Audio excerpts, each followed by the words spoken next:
Well, hello, Buckeye fans. This is Jeff Rash, voice of the Gilmer Buckeyes, joined tonight by my colored commentary and good friend, Mr. Todd Robinson. And we are in what will probably be the stadium tonight that will determine the district championship for our particular district. We are in Pleasant Grove, America. And we just now got our internet connection, so we haven't had a lot of time for some pregame discussion. So, Todd, let's talk a little bit about pregame while they're doing the coin flip. Well, both these teams come in state ranked tonight, Jeff. The Buckeyes ranked 7th. The Pleasant Grove Hawks ranked 11th. But it is the 2 out of the 3 teams in Beast, Texas that normally determine what's going to be a state championship. Jeff, the last 10 years, 7 times one of these teams has played in the state championship game, and they can't be both at the same time, by the way, because we're in the same region. And 4 of those, 40% of the time, one of these 2 teams on the field tonight have come away with the state title. You see it down in the end zone, 2017 and 2019 for the Pleasant Grove Hawks, and of course the Buckeyes 2014, and then again last year in 2023, the defending state champions. We were just a few plays away from squaring off in last year in terms of the regional final, which turned out to be Gilmer and Carthage, because Pleasant Grove really played Carthage a tough game the week before the Buckeyes got Carthage, and then we all know what happened after that. So this is obviously for the district championship, Jeff, but it's funny how these 2 teams have really kind of complemented each other, because they're stuck up here in the corner of Northeast Texas, and they always got to play each other. You know, there's no place to go for Pleasant Grove as a district except south, and the UIL, for whatever reason, has always chosen to put the Buckeyes and the Hawks together. But oddly enough, the winner of this game will probably have to play Carthage in the playoff first, and then most likely the winner of that game will get the loser of this game, which is exactly what happened last year. And the Buckeyes win the state championship, kind of won the war. They lost the battle as a district champion. So both teams come in tonight 5-2. The Buckeyes favored by a slight amount tonight, even as the visitor. So we're looking forward to an exciting and great game. And as you say, Jeff, the winner walks out of here probably with the district trophy. Yeah, no question about it. There's going to be some key people to watch tonight on the PG side of the ball. Number 5, the tight end, defensive end, Lance Jackson. He's 6'5", 245 pounds. You read about him. He's 5-star recruit, ranked 10th best overall recruit in the state of Texas. Number 36, B.J. Rochelle, who's also a senior, 6'5", 265. He holds D1 offers as well. Then you got number 40, defensive tackle Cranford. He's 6'3", 210, holds a D1 offer himself. Number 19, this is a guy to watch, wide receiver Spencer Browning. This guy's so good at baseball, Arkansas offered him a D1 scholarship when he was in the 8th grade. So we got a lot of athletes on the field as we kick off tonight. It's going to be fielded on the 5-yard line. Nice return at the left sideline, dodges one would-be tackler, and Buckeyes dragging down at the 29-yard line. So the coin flip turns out Pleasant Grove's way. The Buckeyes are going to be on defense first. That's really been the strength of the Buckeyes team this year. And really, it's been the weakness of the Pleasant Grove Hawks, Jeff. We talked about a little bit about their coaching staff pregame. And what they talked about is they've had a hard time this season really sustaining drives. They've either had the big play or they've been 3 and out. And for the Buckeyes, we really think tonight's game is going to come down to who can maintain the ball and have turnovers and watch first downs. They run the spread, but watch the little tailback number 14, Jeff. He's going to be the key to their offense tonight. All right, 2 wide outs. They're already starting out with a penalty right from the start. So this is going to be false start called against Pleasant Grove, back them up 5 yards.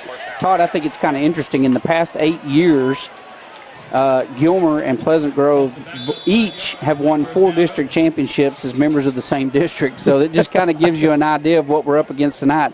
Tonight will be the tiebreaker for that. Quarterback keeper, left side, number 4, finds a big hole, lowers his head, running hard, and he picks up a good 7 yards on that carry. It'll be 2nd and 3. Not really what you're going to expect from the quarterback. He's not necessarily a running quarterback, but obviously they wanted to establish that, and they got their deficit early on with 1st and 15, right where the Buckeyes wanted them. They moved down into 2nd and manageable. Let's see if the Buckeye defense has got an answer for this Hawks running game. 2 receivers to the right, jet sweep to the right side. Nice big hit number 9, coming up from his safety position. Yeah, that's Taj that comes up and makes a big impact tackle from the safety position. But those wide receivers block up really well, Jeff. They move the chains. This is something that the Hawks have not been able to do, is to run the ball, maintain drives. Remember, Jeff, on that first play, they started with a 5-yard deficit. So they have come out with the full intention of running the ball. They got it out to their own 41 with a little momentum now, 1st and 10.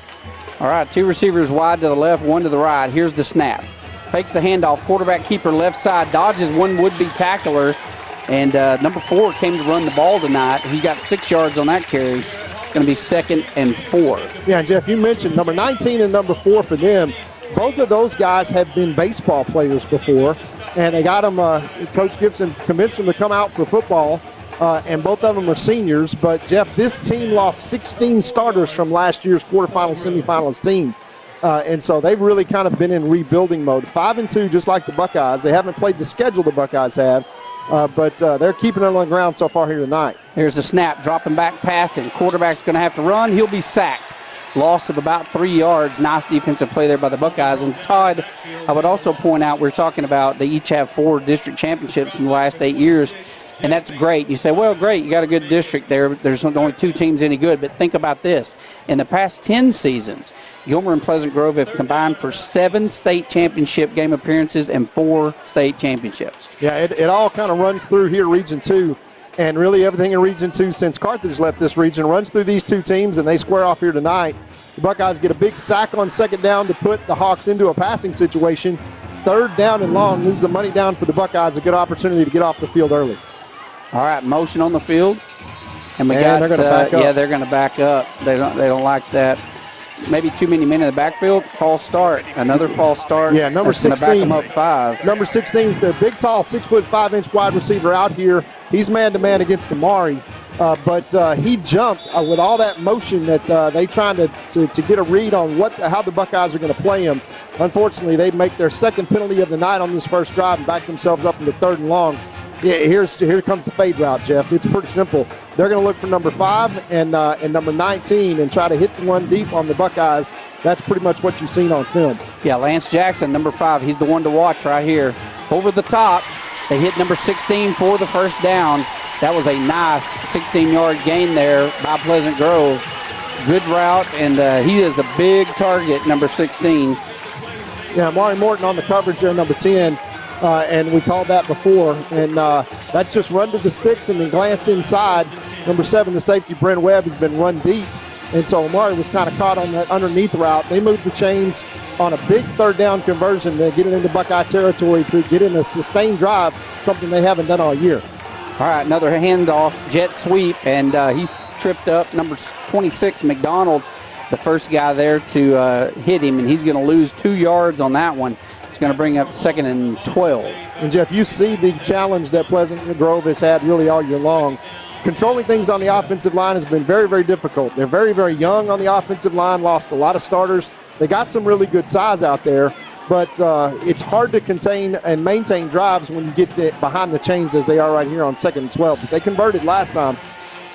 All right, fakes the handoff, looks up, goes downfield. Same play, number 16. He's going to take this one all the way to the house. Touchdown. Again, Morton on the coverage there, and he is just, outmanned there as 16 runs a little inside route. That's been good for a 1st down and now a touchdown. And he is a big target, and the Buckeyes are going to have to find an answer for that because they're going to try to do that until they can stop it. Yeah, that's almost kind of predictable, and Mari's just got to see that coming. He's in man-to-man coverage, leaves a big cushion, lots and lots of respect. Extra point is up and good. And Pleasant Grove does what they have not done really all year, and that is take the opening drive, sustain a drive. Very balanced with pass and run, put 7 on the board real quick. Now the Buckeyes are going to have to come back and answer, but we will, Jeff, take a quick commercial break and be right back with the Buckeyes' first drive of the night. 2-time Hall of Fame inductees, Brent Godarzi and Marty Young. Back-to-back #1 trucking firm in the nation.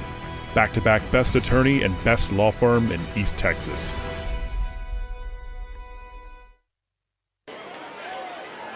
All right, we're back to the action here in Pleasant Grove, where Pleasant Grove strikes first. And, Jeff, that was a 65-yard, 7-play drive. Again, a sustained drive, 5 runs and 2 passes.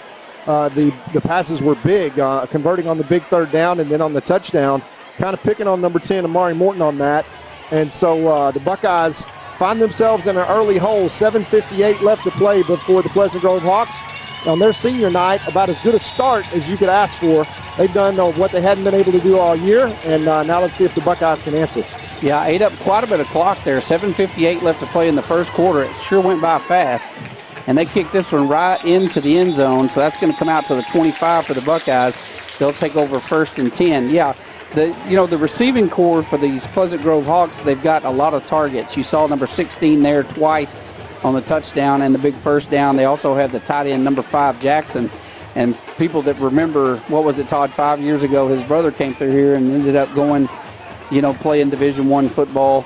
And so this family obviously used to live in Gilmer, is my understanding. Used to be a Buckeye, moved over here years ago, and he's a force to be reckoned with. So they've got some real talent at wide receivers tonight. They're going to give the secondary all they want.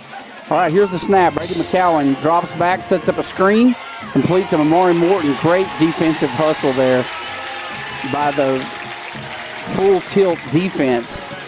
And that is going to get back basically maybe a yard gain, 2nd and 9 for the Buckeyes. Yeah, they run that to the boundary side. Just kind of ran Trill out of real estate there to the short side of the field. But you can see that they're trying to take advantage of the front 4. That's the strength of Pleasant Grove, getting penetration. All right, here's the snap. Handoff. Butler bounces out. Stiff arm and gets, absolutely nailed as he spins around. He gets hammered and probably got maybe back to the line of scrimmage. And that's going to bring up 3rd and 9. Yeah, again, to the boundary side, to the left side. And what they're doing, Jeff, is watch number 5. Wherever number 5, Lance Jackson, goes, whichever side, you notice he's setting up right in the middle right now to try to disguise which side he's going to, as the Buckeyes are going to try to recognize and call him to a different side. So you watch the chess match that goes on between number 16 and number 5, who's basically playing Mike linebacker right now. Yeah, they've got him at middle linebacker. Here's a pass. Almost caught for the first down. That pass intended for number 7, Webb, falls incomplete. That's going to bring up a quick 4th down for the Buckeyes. And they're going to be forced to punt with 4th and 9 in their own territory. Yeah, it looks like we have a penalty. Oh, no, we don't have a penalty. I think that was a wrong announcement. I thought we had a penalty flag. Number 0, Braden Pate is going to be asked to flip the field here. Nobody, the deep man is standing at his 45. I would expect him to start chasing this one backwards. Yeah, hopefully Braden will get off a good one here as he normally does. And he kicks it over to the right side. Hopefully he doesn't take the normal bounce that we have, but he does successfully flip the field. The Pleasant Grove Hawks are going to take over good field position, 1st and 10 on their own 36. Yeah, difference maker tonight, Jeff, is going to be turnovers. And, for example, the Buckeye defense has got to create those turnovers. If they can create 2nd and 3rd long situations, which they've been able to do so far tonight, that works great. But at the end of the day, hey, you got to convert those and get off the field. And it's been the big plays all season long for the Pleasant Grove Hawks. And Coach Gibson knows what he's up against these Buckeyes, and they're going to probably try to go for the jugular as much as they can. But it's all about the control of the football right now, Jeff, and turnovers. Let's see if the Buckeyes can get one here. All right, jet sweep, going to turn into a pass, looking backside. Got a man with a step, and luckily he just drops that one. He's looking for a flag, but that was a good job there by number 9 for the Buckeyes, staying right there with them. And that was Taj Manson. Yeah, Taj doing a good job in coverage there. Kind of saw that one coming, but we just called it, going for the jugular. That's what Coach Gibson would like to do, is to get a big lead and put the Buckeyes in as much of a hole as they possibly can. Unfortunately, you put yourself right back in that 2nd and long scenario, and that's been the Achilles heel of these Hawks all season long, is that they just can't just manage drives. All right, handoff up the middle, and that big defensive line of the Buckeyes doing their job. Gain of about 3. That is a short gain. It's going to be about 3rd and 7 now. So look for them to go back to the air. Keep your eyes on number 16 because they're going to keep trying that until it doesn't work. Yeah, 16 and 5 are the place that they'll go. They'll throw the fade to number 19 who can really run. That's the baseball player, Jeff, as you mentioned. He'll be out here and run that fade route normally to the wide side of the field. But we've got Haynes on number 16 now. Fakes the sweep. They set up a look at this, man. What a great job. They set that up. That was a screen. And that turned into a big play as they just missed the tackle opportunity there for the containment. You see here on the replay. Yeah, and then down the field, he scrambles. And again, Taj Manson, he's getting a workout tonight as he saves the day and another score. Yeah, and letting them play a little bit as they kind of grabbed the jersey out there of the corner Trill Butler, who kind of had that one dead to rights. But again, it's the big play that continues to kind of save the day for the Hawks when they get behind the chains. All right, motion, dropping back, quick pitch inside, one missed tackle, and then the Buckeyes get on him. It looks like it's going to be a nice game. And then you got a scrum at the end that picks up another 4 yards. That's going to be about an 8-yard gain. I want to give a quick shout out, Todd. Coach D just sent me a message, said the Lady Buckeyes just defeated Carthage in 5 sets. And, 23-25, 25-13, 25-16, 24-26, and 15-7. Congratulations to the Lady Buckeyes. Lady Buckeyes, go. Let's see if it can carry over here in the Black Flag. Wake up a little bit as they've been hit by big play after big play. Well, you just watch the speed. You know, we always talk about this full tilt offense. These guys move at just a quick, they execute really quickly. Little quick pitch, flag on the play. We'll see who that's against. Yeah, that's it. That's a hold against Pleasant Grove. Nope, that's going to be offsides against Gilmer. They're going to call that on Gilmer. That'll be a spot foul. So that was not a hold on 32? Offside. No, that was offside. Wow. They declined it.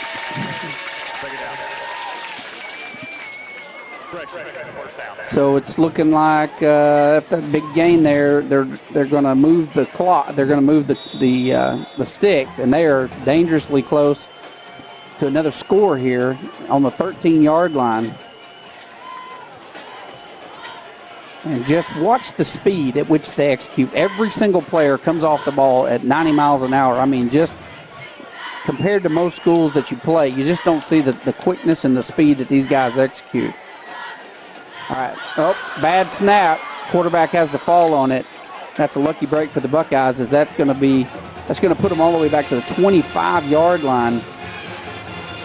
So instead of 1st and 10, at the 13, they're looking at 2nd and 21, 22, something like that.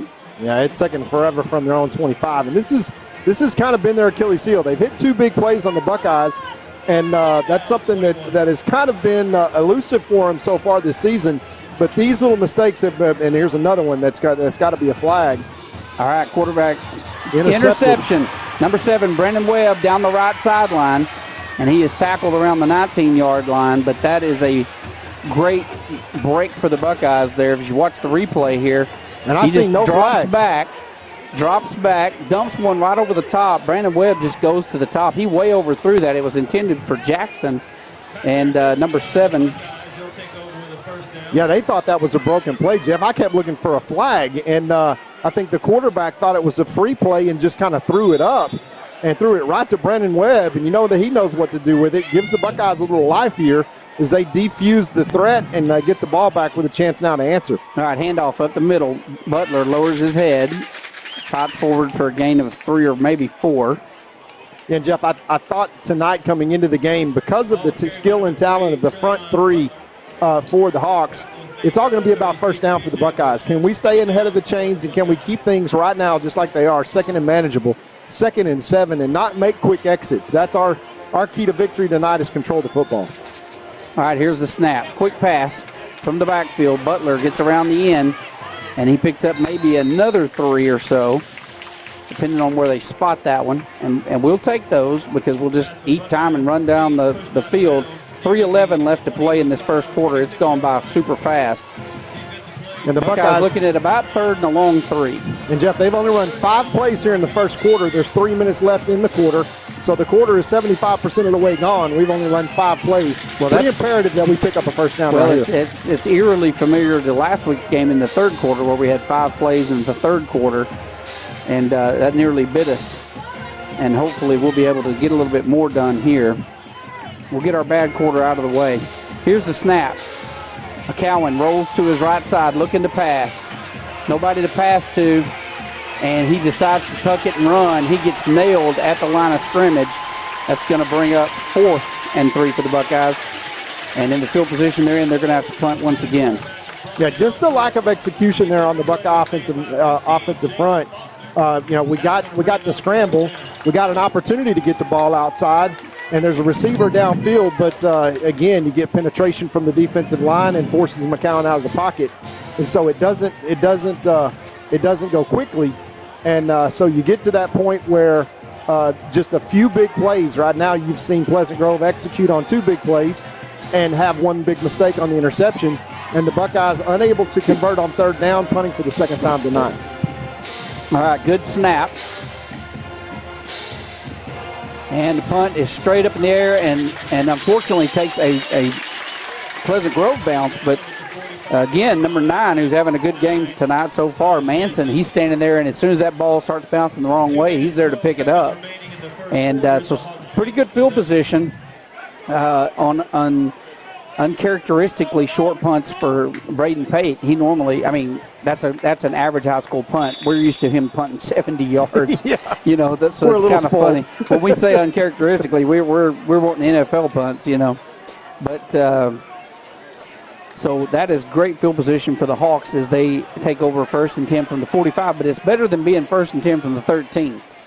All right, handoff right side, got room to run, cuts upfield, cuts back to the middle. And he is going to be brought down by number 27, Davenport, and number 10 also, Morton. But that is a big flip the field and move the chains run all the way down inside to the Buckeye 35-yard line. And these guys, I tell you what, they're really moving the football tonight against the Black Flag defense. Yeah, just kind of trying to figure it out up front on the defensive line. Very, very well-executed play. They ran everything to the Buckeyes' right, and then countered that back to the left, and there was nobody home. All right, dropping back, looking to pass, goes over the middle, and he throws to nobody. They're going to throw a flag on Gilmer and call that pass interference. And I think that's Taj also over there. You watch the replay there, Jeff. Number 19 literally just runs right into Taj's chest. And it's literally up to the defensive back to get out of the way. He's literally created a penalty there and then put them right back into the red zone once again. So lots of defensive snaps for this Black Flag starting the game tonight here in the first quarter. Only 1:33 remaining, and the Buckeyes have only run 6 plays offensively and already had 2 punts. And Pleasant Grove continues to figure out a way to get the breaks and hit the big plays. The Buckeye defense could sure use another turnover here in the red zone as they had in the last play. All right. Got a flag on the play. More than likely going to be another illegal procedure. Yep, that's the third one tonight, called against Pleasant Grove. Yeah, remember last year, Pleasant Grove beat Gilmer in Gilmer and won the district championship and then got beat by Carthage, and Gilmer goes on to beat Carthage and win state. So Gilmer certainly wants the district championship, which will be determined by tonight's game. But no matter what happens in this game, we are a long way from having this season over. Oh, yeah, no matter for both these teams. And quite frankly, I probably think that these two teams might see each other again, Jeff. All right, here's the snap. Handoff, 13. Cuts out to the left side. You look at just the vision of his running. He takes it all the way to the house. And he cuts outside, and his guys do a good job of picking up. You'll watch on the replay here. They do a great job of picking up blocks outside. Watch him. He bounces out to the left side. And just nobody gets there. And, the speedster down the sideline, you don't want to – when you got some people – when you got 11 guys moving that fast on the field, it almost looks like you're lethargic, but it's because they're moving so fast. Here's the extra point attempt. It is good, and we'll be right back after these messages. For nearly 150 years, Crowley Funeral Home has offered the highest quality in funeral services to the families of Upshur County for a fair and reasonable price. Led by Gilmer graduate Troy Murray, our staff stands ready at all times to tenderly guide your family in their time of need in all aspects of funeral planning, such as pre-need and at need, and all types of services from cremation and memorial services to traditional funerals, with attention to every detail. At Crowley Funeral Home, we've been treating families as our own since 1883.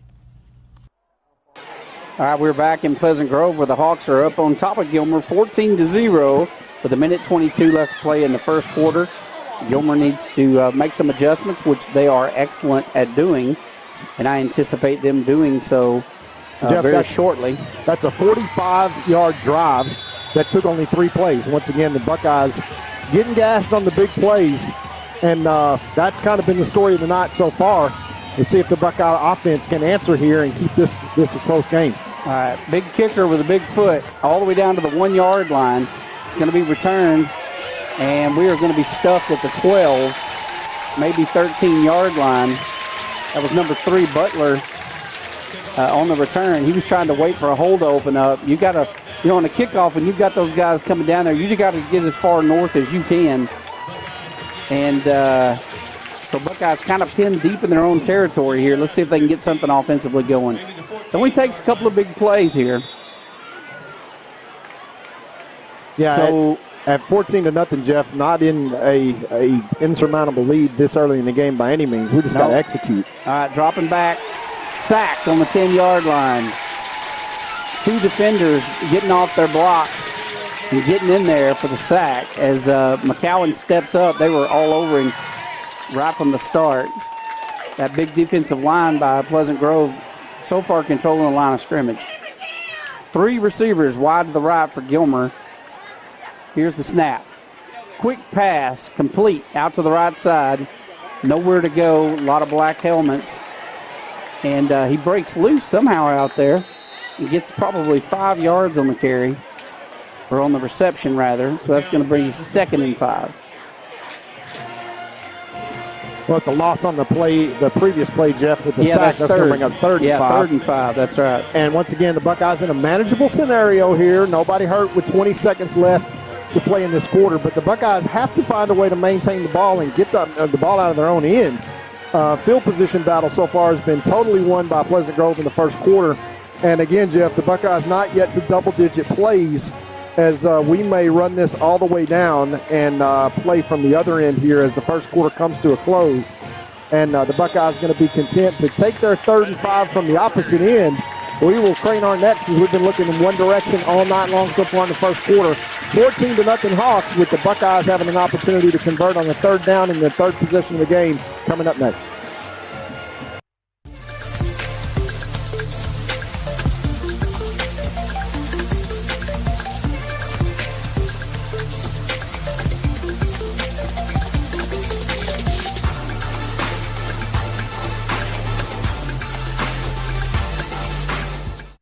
There's a real advantage to being a Gilmer National Bank customer. From the low fees on commercial loans and the hassle-free process and ease of local decisions. If you appreciate personal service and great savings rates, no matter what your age, come see us today in Gilmer or Longview, where the pace is a little slower and the smiles a little brighter. Because we want to hear you say, Gilmer National Bank, that's my bank. Gilmer National Bank, Equal Housing Lender, member FDIC. All right, we're back here in Pleasant Grove.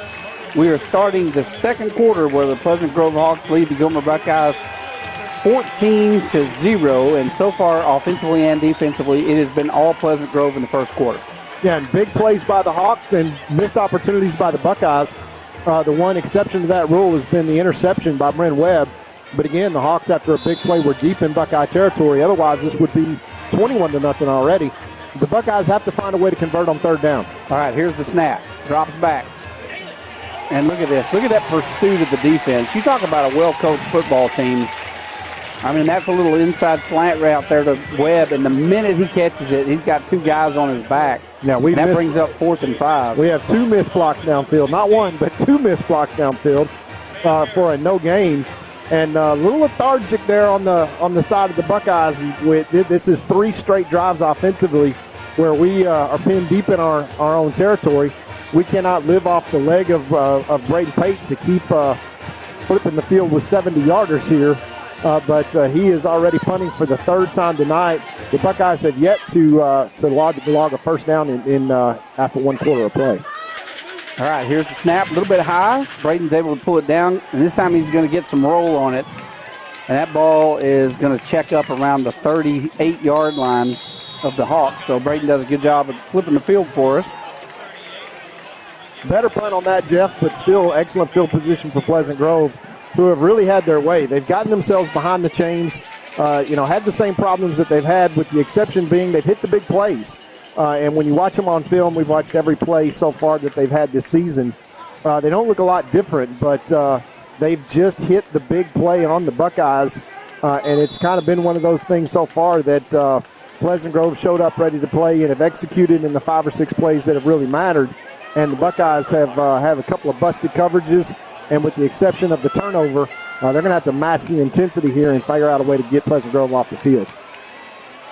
All right, quick pass, number 19. Comes outside. Nice job there by number 3, Butler, who gets up there and makes a stop, hangs on to him, waiting for his buddies to get there.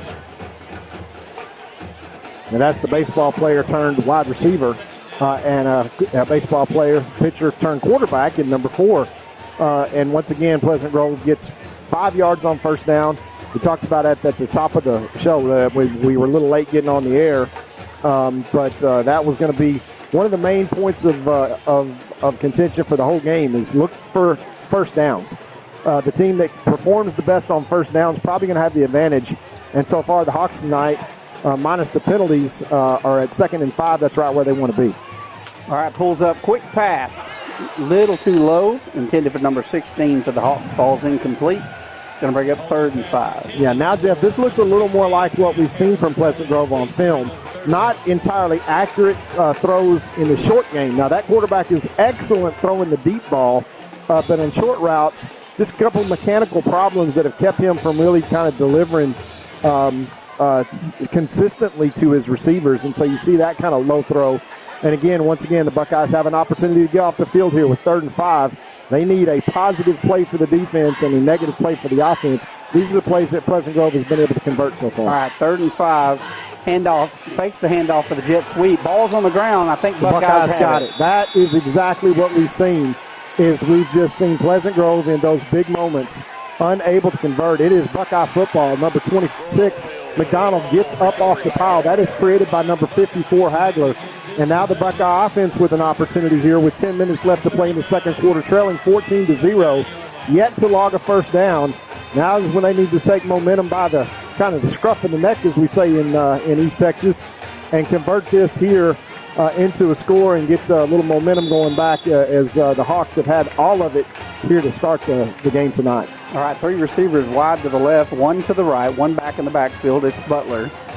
McCowan drops back, passes to number 1. They're looking to go downfield, and they're going to run him out of bounds. What a heads-up defensive play by Pleasant Grove. Caden was going to throw that ball down to number 13, Jeremiah Noble. He had 2 guys on him. Caden had nobody to throw to. They got quick penetration and dropped the Buckeyes back 12 yards, 10 yards. It's going to be 2nd and 20. Yeah, that's one that you just got to throw out of bounds and save the 10-yard loss. But, Jeff, to your point, they were on him pretty quick, but the Buckeyes' golden opportunity of the 2nd turnover of the night so far has gone backwards. All right, McCowan dropping back.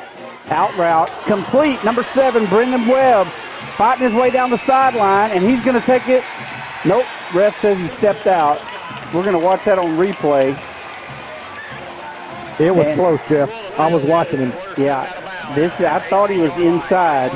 Let's watch him all the way down the sideline. If we can see here. Nope, he stepped out. He had a right foot. By the referee. Had a right foot. I was going to crawl out of this press box if he had stayed in.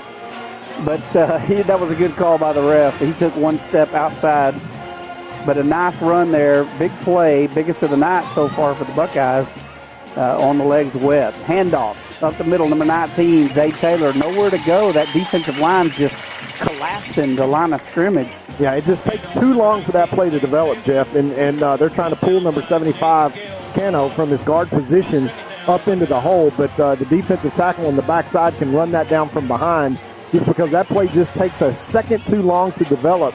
If that hits a little quicker, that Zaid is probably 8-9 yards down the field and into the second level. Not a bad play. It's still a positive play on first down, but didn't get what the Buckeyes wanted to. All right, dropping back, looking to pass, rolling to his right side, in trouble, has to throw it away, and that's a good heads-up play there by McCowan.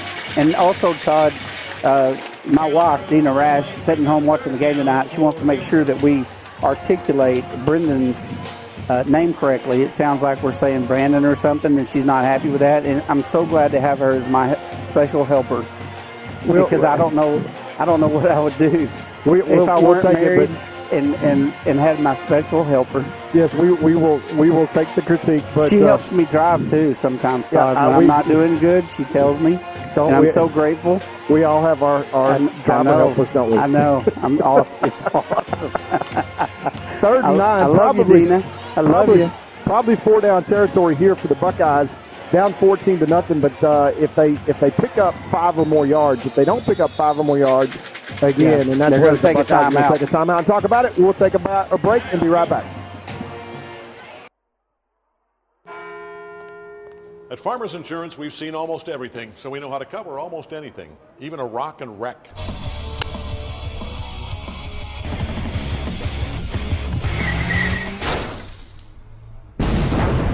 Yeah! He rocked and rolled right into it, but we covered it.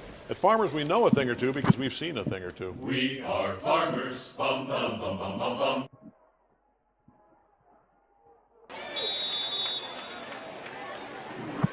All right, we're back.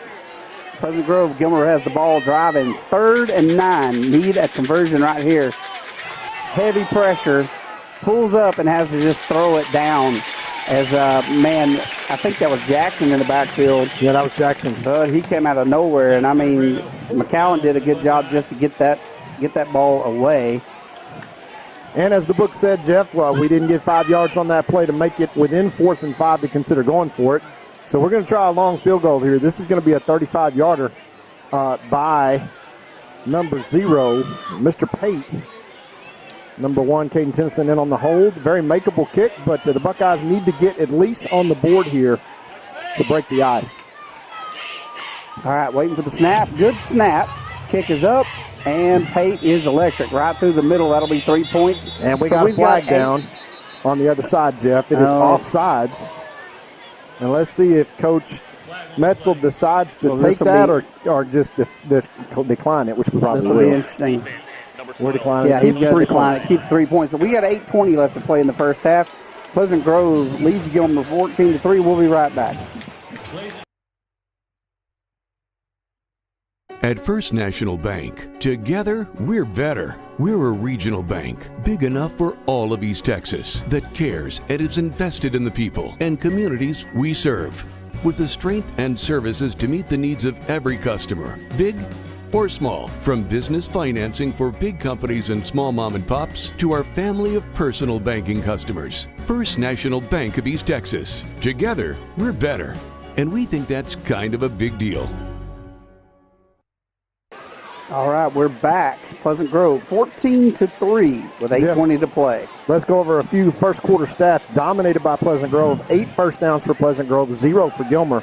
They had 9 rushes for 68 yards. We had 3 rushes for -1. They had 5 passes for 99 yards. We had 5 passes for 12 yards.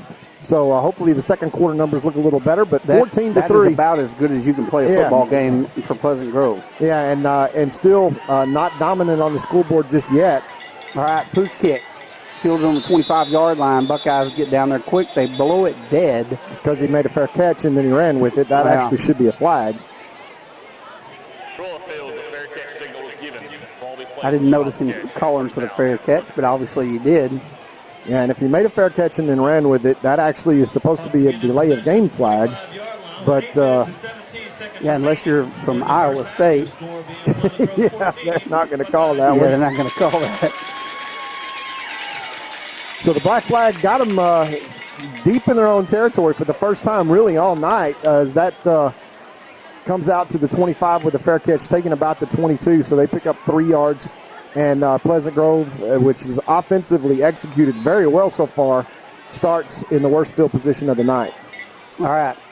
Handoff up the middle. I don't know how he's getting through there, but, buddy, he just finds a seam and just is so quick. And he's not a big guy, but he moves, and he gets 10 yards and a first down easily. He's all the way out to the 35-yard line.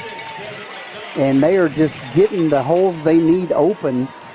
And, the defensive line for the Buckeyes has been the stars of this team this entire year. It's all we've talked about is the defensive line. But they are doing a good job offensively of neutralizing the penetration we normally see from the Buckeyes. Let's see if they can get that fixed. Handoff once again up the middle, and this time they do get a leg. They get a hand on him. And I believe that was number 5 getting up out of the pile out there. He's had some great games here lately. Guillen, 54 also in there. Hagler. And so 2nd down and 8. These guys, I've been really kind of surprised, Todd, at the success they've had in the air. Yeah, that's kind of a surprise. But again, Jeff, they just hit big plays. And they've hit them early against Gilmer. Gilmer very fortunate right now after that dominant first quarter by the Hawks to only be down by 11 points. Yeah, handoff, jet sweep, big hole. Look at this. Finding a hole. There is a small hole. We're going to watch on the replay here. I want you to look at this hole in this replay.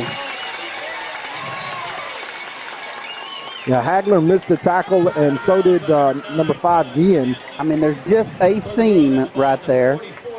And he finds it. And again, he's moving so quickly that you just gotta. It's tough to respond when you're working with this much quickness. It is really difficult, and they are finding holes and making big plays, like you said, Todd. When it counts, they really came to play tonight. They know what's on the line here, and they are going full tilt. Quick pitch, number 33, right side. Good defensive play there. Great job. I believe that might have been. Yeah, that's 11. Number 11 over there. Kai. Does a good job staying home. Kai Kennedy staying home, to your point, Jeff, with dropping that for a 1-yard loss. And again, Jeff, 6:36 remaining, keeping the ball away from the Buckeye offense. It limited the Buckeyes to only 6 offensive plays in the first quarter. And just not opportunities to convert first downs and really get any offensive rhythm. And, Jeff, you said this was the exact same thing in the third quarter last week, where the Buckeyes were limited to 5 offensive plays in the third quarter. And drives have not been something that Pleasant Grove has been very good at, but they sure are tonight. Yeah, look at this. Out of the backfield, lots of room, number 13. And, again, you got number 11 in there doing a good job doing an open field tackle. That was Kai Kennedy. And that does – I thought that was going to be a little bit more yardage than they got out of it. Yeah, 7-yard pass, but 7 yards behind the line of scrimmage. So they pick up 2 yards from 2nd and 11 to 3rd and 9. And the Buckeye black flag defense, maybe 4-down territory. Coach Gibson's going to take his time here. 3rd down conversion so far has been something that Pleasant Grove has excelled at. Yeah, keep an eye on number 16. Yes, top that of your is the guy to watch. Here's the snap. They hand off number 2, surprisingly, around the right side, and he gets hammered. Absolutely hammered. And I believe that was that's number 5. That was Bates. No, that was number 2, Bates. That's number 2, Bates, and he comes around there and lays the wood. And we've seen 4 or 5 of the biggest hits we've seen all season just in this game so far. Yeah, and here we go with Coach Gibson going to roll the dice to try to keep the ball away from the Buckeyes. Coach Gibson has been looking at the Buckeye offense for a lot of years now. He knows that these early plays, if he can get a 4th down conversion here, can really help keep away from the Buckeyes. Watch number 5 here. That's Jackson. He'll fake it downward and then run a little out route here. Watch him come out. Dropping back. Plenty of time. Throws over the middle. Incomplete. Kai Kennedy once again makes the play, and the Buckeyes turn it over on defense. Great read there by Kennedy, and Coach Gibson's rolled the dice there. Backfires. gives the Buckeyes great field position, 1st and 10 now from their own 40. With 4:37 left, Jeff, here, if the Buckeyes can go get down and get a touchdown and get this to within a one-score game, quite frankly, as bad as Pleasant Grove has outplayed the Buckeyes in the first half, that will be a huge moral victory for the Buckeyes. Caden Tennyson in at quarterback now to try to change the pace a little bit for the Buckeyes. Let's see if Caden doesn't keep this on the ground a little bit. Yeah, if the Buckeyes get the score here, when you look at the stats and then you look at the score being a 4-point difference at that point, that would be huge. All right, Caden Tennyson on the ground, lowers his head, picks up about 4 yards maybe on the carry. And Jeff, you remember last year, Caden Tennyson. Yes, you remember last year when Caden Tennyson was a quarterback. We always talked in the playoffs about let's run him a few times to get him going. He is so much more effective and engaged in the game. If he can run it the first few times that he's going to snap, picks up a good 3 yards there, 2nd and 7. All right, here's the snap. Look for the handoff. It is Butler. Right side, got a hole. See, he pulls up there, Todd. He's trying to cut outside. He's a 10-600. He is going to have to hit that hole fast because this defensive unit of Pleasant Grove are just closing those holes so fast. Yeah, you got to get upfield quickly.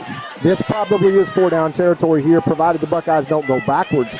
3rd down and 2. 3:43 left. And Jeff, this is a critical part of the game right here. The Buckeyes have a chance after being outplayed badly in the first half to keep this one back close, but they got to convert here on 3rd down and see what Coach Metzel has in the playbook here on 3rd down and 2. We need the midfield for 1st down. 3rd and 2. Look for the handoff. Quick pitch. Number 3, Butler lowers his head. He's not going to get it. He gets back to the line of scrimmage and these guys just swarmed to the football like, maybe the best team I've seen this year doing so. Well, we ran right at number 5, Jackson, on that play, thinking that in some way, shape, or form we would be able to out-leverage him on the edge, and Trill does not take the ball outside, which I think that play is kind of designed to do. And we're going to send the punt team back on with 2:57, and barring now a turnover, Jeff, Coach Metzel is going to play the defensive game here and try our best to stop Pleasant Grove.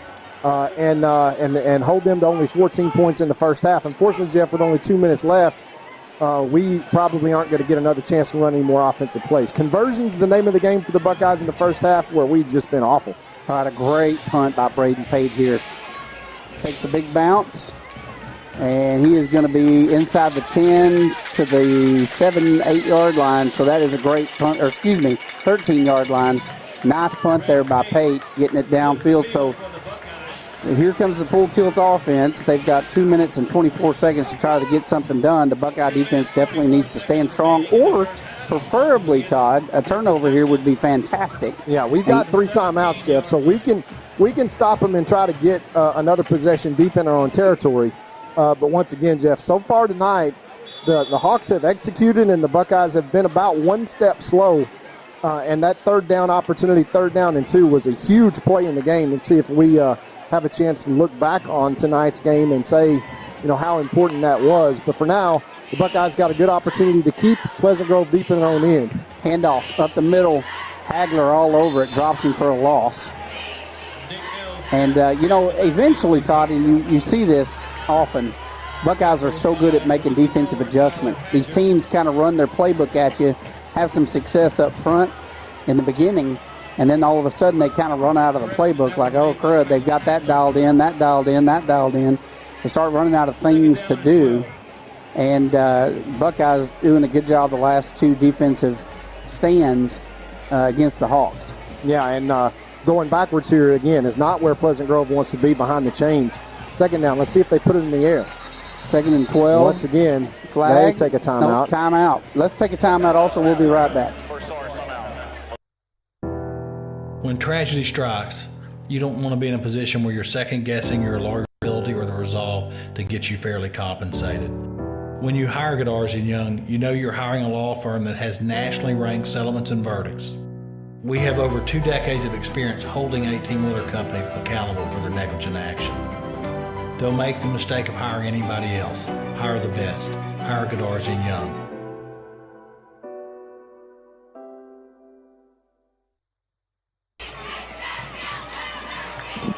All right, we're back to the action here in Pleasant Grove. We only have a few short minutes left. A minute 43 left to play in the first half. Pleasant Grove leads Gilmer 14-3. Statistically, if you read those stats off again, Todd, you'd think it'd be 28-0. So the Buckeyes have done a good job of keeping it to an 11-point game in this first half.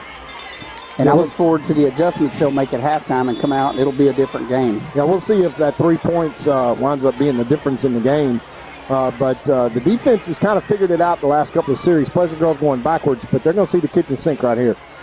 All right, quarterback keeper got a hand on him, and number 5, Ian, does a great job of holding on to him and drops him. If not for a loss, maybe he got back to the original line of scrimmage. And here's what we want to do. Minute 33, we take a timeout. It's our second time out of the half.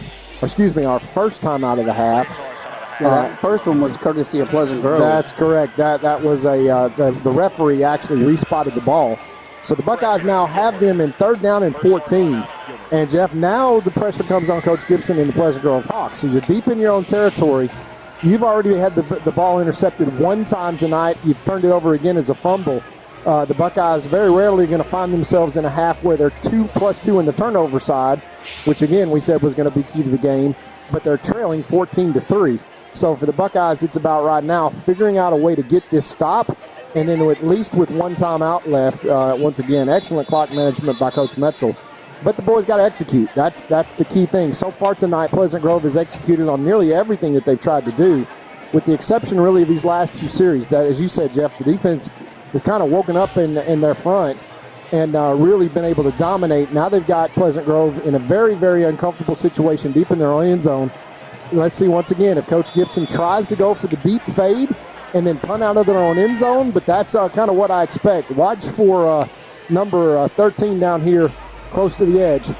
All right, dropping back, looking to pass, throws an out route. It is complete, number 33. And that is going to be a first down. He moved the clock. He moved it. So that is a big, big play right there. Complete to number 33. And they are going to keep this drive alive with a minute 22 on the clock. Here's a snap. Handoff around the left side. Look at this. Got all kinds of room. Up the field he scampers for another first down. And I tell you what, he is getting around the corner so fast. Yeah, he did.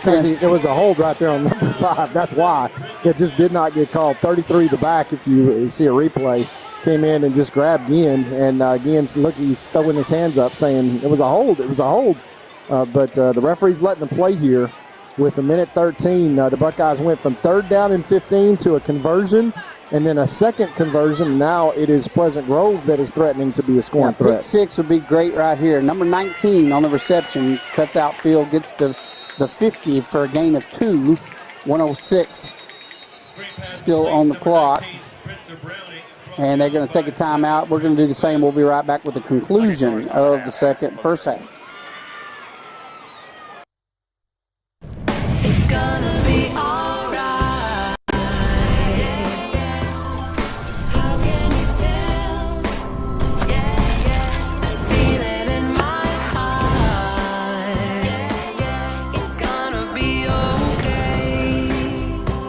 Juicy's Burgers, serving you for over 40 years.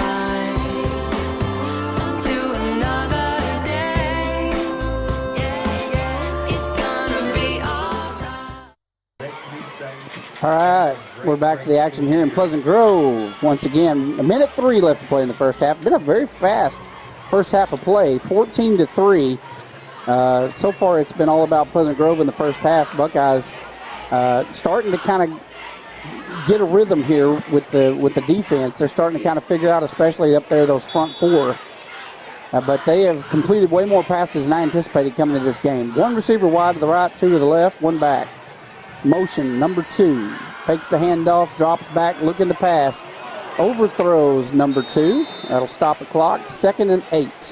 Now that's what we've seen a lot on film, Jeff. Just aside from the fade routes and the deep routes, quarterback just mechanically having a problem being accurate. With 58 seconds left, once again, now it's 3rd and 8. And probably expect Coach Gibson to keep this one on the ground here and make sure that they're not gifting the Buckeyes with an extra possession here to end this half. And when I say gifting, I mean if you throw an incomplete pass, the clock stops.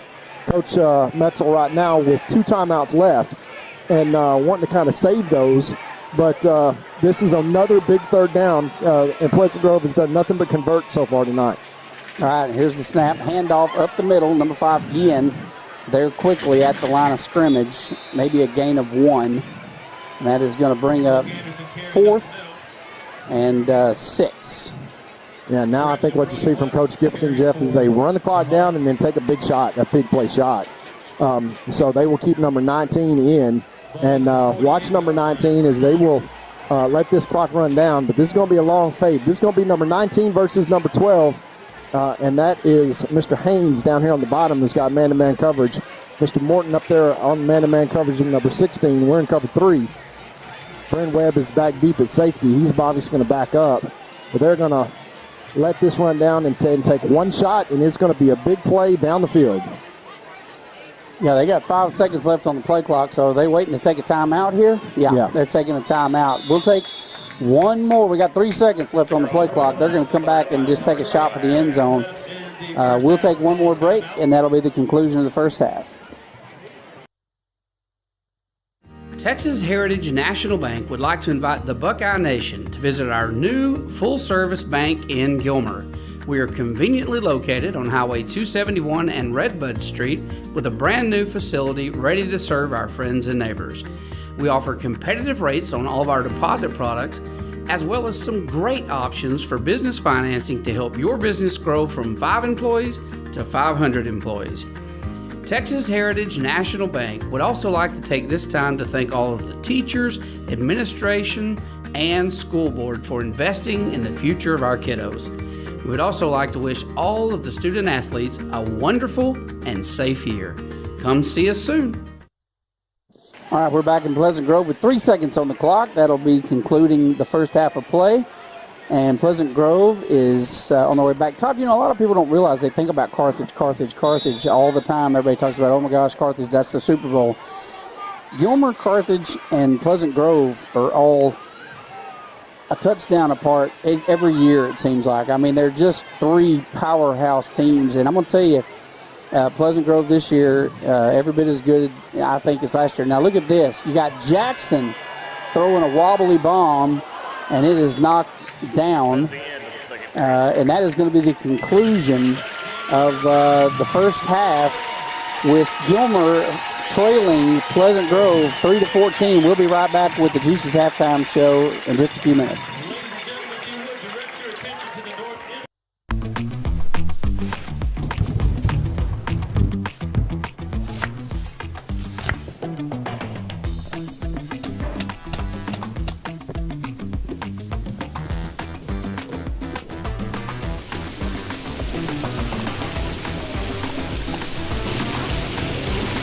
Don't settle for the other guys when you could have the best.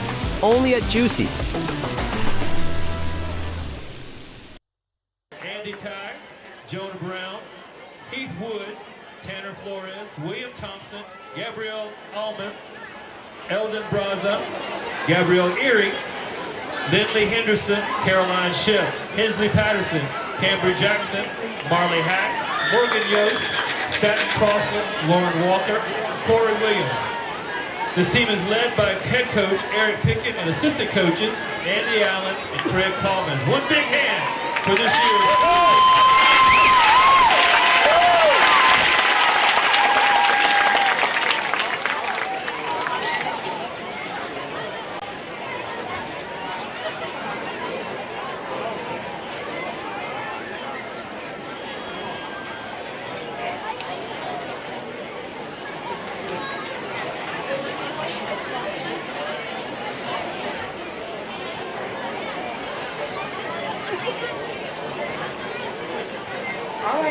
It's time to scan the QR code and get yourself on the video board. Start scanning, snap a pic, and let's see who shows up on the board.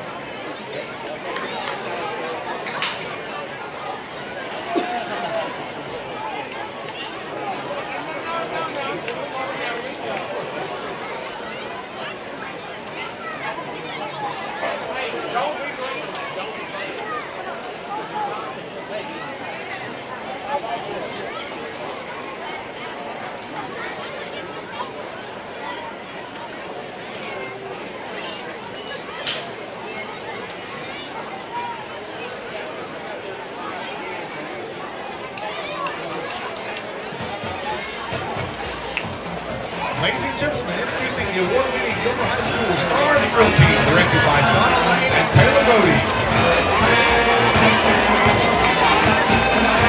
Officers from left to right are Melissa Salt, senior, Jocelyn Sanchez, junior, Emma Cormier, senior, Keely Galt, senior, and Laney Hamilton, senior.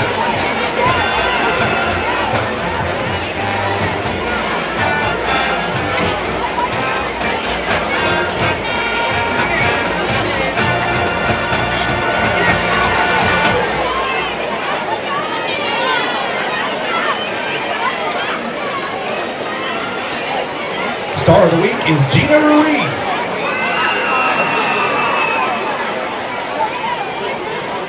The Stars perform a sparkling palm routine to Everybody Talks.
All right, stand up and cheer for the Buckeyes as the Stars kick to the fight song.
Ladies and gentlemen, Gilmer School District is proud to present one of the most decorated military marching bands in Texas, the pride of Upshur County, the four-time UIL state marching finalist, Gilmer Buckeye Band.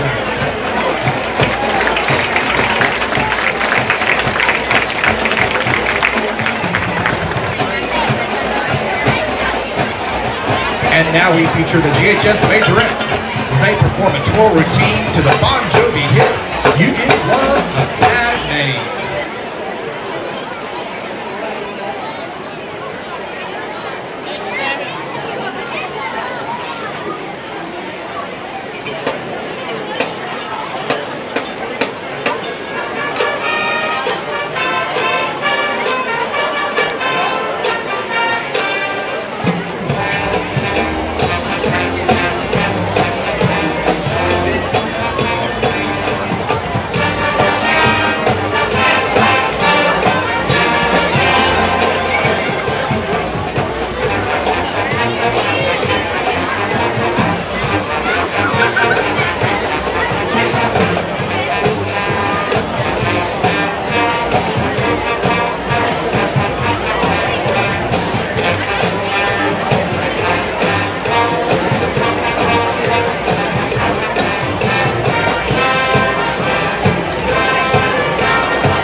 Buckeye Band is proud to march in the traditional American military style under the field command of drum majors Aubrey Yellen, Carter Garman, with featured twirler Amy Sanchez.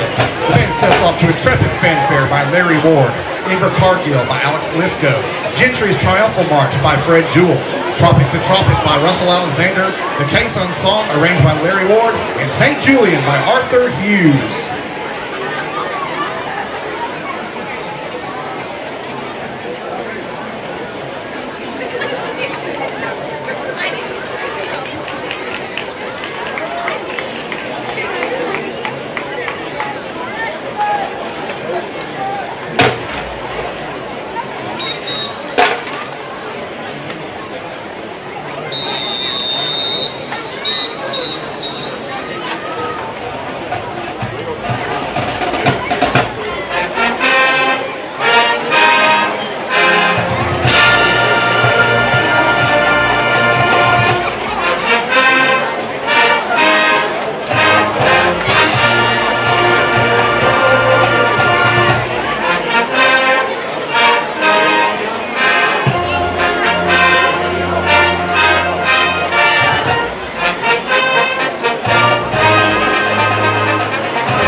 Braden Pate, senior, middle linebacker, fullback.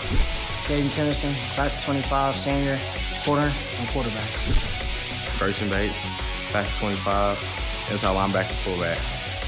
Choyan Butler, senior, running back, cornerback, outside linebacker. Micah Easley, class of 2025, wide receiver, DB. Alex Gann, senior, D-line. Adrian Jimerson, senior, corner, running back. Brendan Webb, class of 2025, receiver, safety. Taj Manson, senior, receiver, DB. Amari Morton, senior, DB. Kai Kennedy, class of 2025, the freaky is outside linebacker. Trace Haynes, junior, receiver, and DB. Jeremiah Noble, senior, wide receiver, free safety. Alex Sims, running back. linebacker, number 14. Atavian Promector, junior, running back, linebacker. Brady McCowan, class of 25, quarterback. Solomon Jackson, receiver and DB. Max Walker, senior, receiver, corner. Zay Taylor, class 27, outside linebacker, quarterback.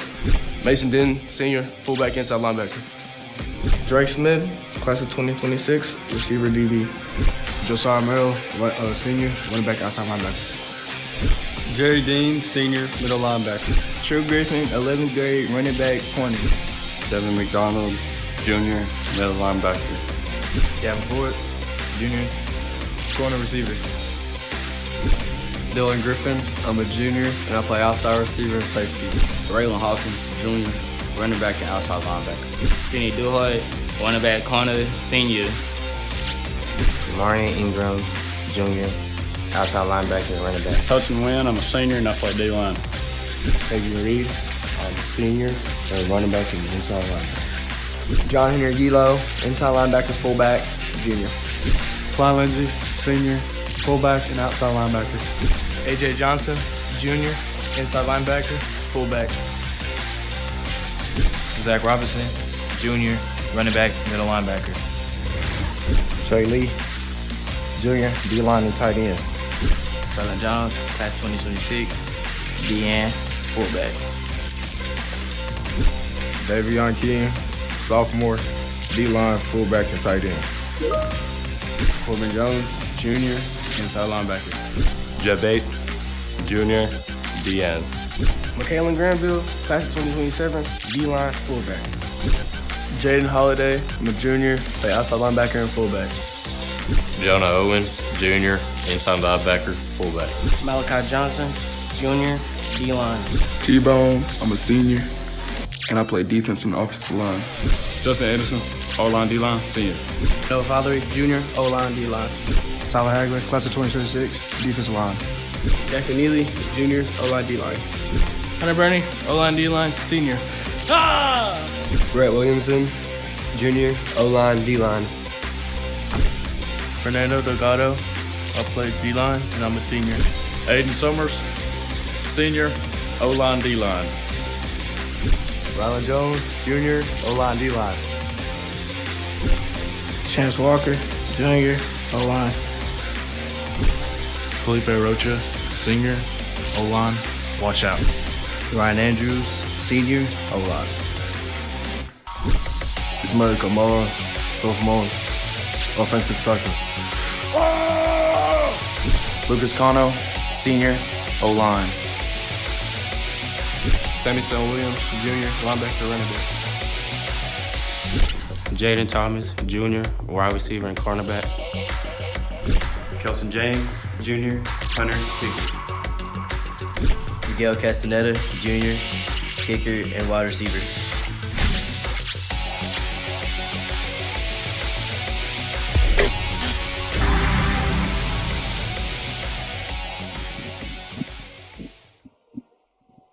La Finca Mexican restaurant is my favorite restaurant in the world. An East Texas favorite for over 37 years, everyone with any taste agrees La Finca has the best Mexican food in Texas. But I want to share some of my personal favorites with you that maybe you haven't tried yet.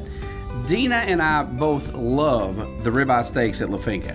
Ribeye steak and a baked potato, you can't go wrong. And if you happen to be a hamburger connoisseur, La Finca has one of the biggest and best hamburgers in town. Absolutely fantastic. And finally, never, and I mean never, leave La Finca without having a slice of Olga's homemade carrot cake or tres leche cake. Trust me, it'll change your life forever. La Finca, supporting the Gilmer Buckeyes for over 37 years.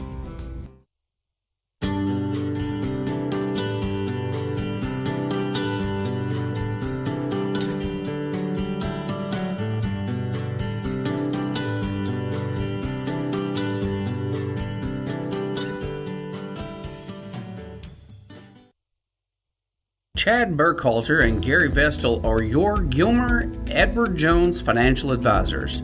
We're all about financial investments, but we also value the investments of time, patience, and encouragement our young athletes receive from their coaches, teachers, and mentors. That's why Chad and Gary are proud sponsors of our state champion Gilmer Buckeyes. Call 843-2023 or 843-5794 or visit edwardjones.com for all your investment needs. Edward Jones, member SIPC. And we're back to the Juicy's halftime show. We appreciate the Gilmer Buckeye Band and reminding Buckeye fans at 12:20 on Tuesday, the Buckeyes will be taking the field in the state championship military marching competition in Waco, Texas. Try to get on the podium once again as the sweepstakes award-winning Buckeye Band for the umpteenth year in a row qualifies for the state championship and will be performing on Tuesday. So good luck to the Buckeye Band. In terms of statistics for the Buckeyes here tonight in the first half, I don't know if you could play much worse. Just an absolute lopsided statistical page. For the Buckeyes, they had 1 first down on 17 total plays in the first half for only 42 total yards. Pleasant Grove had 187 total yards, 12 first downs, and 33 plays. The Buckeyes 10 passes, 7 yards for that 42 total yards with only 1 first down and the field goal coming off the fumble. Pleasant Grove had 17 runs, 16 passes. Their passes looked like this in the first quarter. They completed one for 11 yards, 48 yards, and 44 yards, the 2 touchdowns. And the rest were 0 yards, 5 yards, 0 yards, 0 yards, 1 yard, 0 yards, 2 yards. In the second quarter, they had 2 completions, 1 for 14, 1 for 16. Both of those were for third down conversions, otherwise 2 yards and 0 yards. So it was really the big playability of the Pleasant Grove Hawks and the huge margin in turnovers. The Buckeyes getting a fumble and an interception, and it's only 14-3 on the scoreboard. So if you're Coach Gibson down there with the Hawks, you're looking up and saying, look, guys, we cannot have played any better. Unfortunately, we only have the state champs down 11 points, and we've limited them to 17 plays. So if the Buckeyes can make adjustments, come out here in the second half, they do get the ball to start the second half and go down and score. Folks, we've got a 14-10 potential score, and it's game on in the second half, although the Buckeyes really have not gotten off the bus, statistically anyway, in the first half at all, and have been outplayed every way possible except for turnovers and on the scoreboard. The Buckeyes very much in this game in a state championship type of an environment in terms of the competition.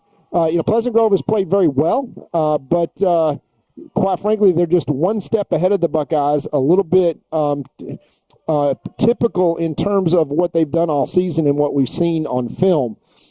They have not executed well on a lot of their plays, as we saw 0 yards, 0 yards, 5 yards, 0 yards, 0 yards, 1 yard, 0 yards, and 2 yards in the first quarter. And then they have a 48-yard completion for a touchdown, another 44-yard completion. Their running game, for example, has gone backwards except for 6 or 7 plays, and they've managed to convert on third downs.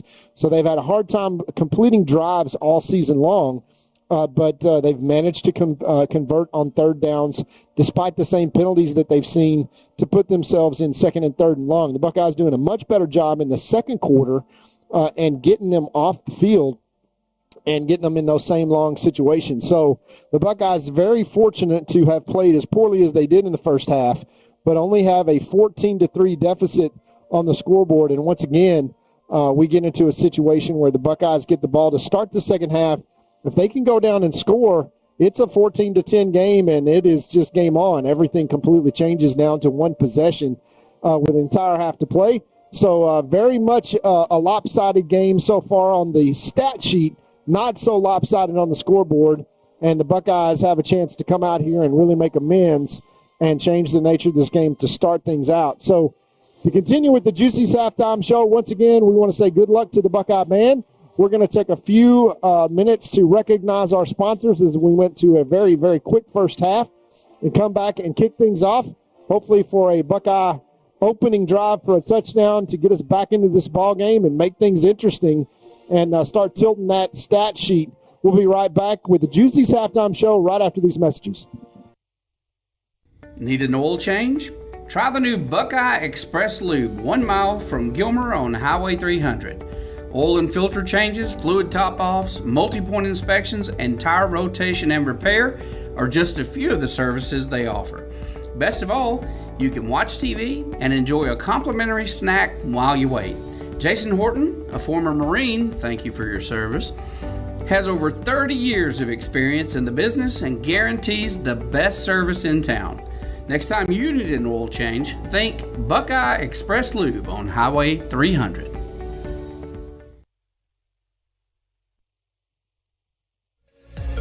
Please join Jeff Rash and Alan Metzel each Monday morning for the Gilmer Buckeyes Coaches Show. Every week, Jeff and Alan discuss elements of the program, speak with special guests, give player updates, review key plays from the prior week, and give insights on the opponent for the current week. As a fan, this is your chance to go into the locker room and behind the scenes. To view the Coaches Show, go to GilmerBuckeyes.com and click on the Coaches Show button. Go Buckeyes!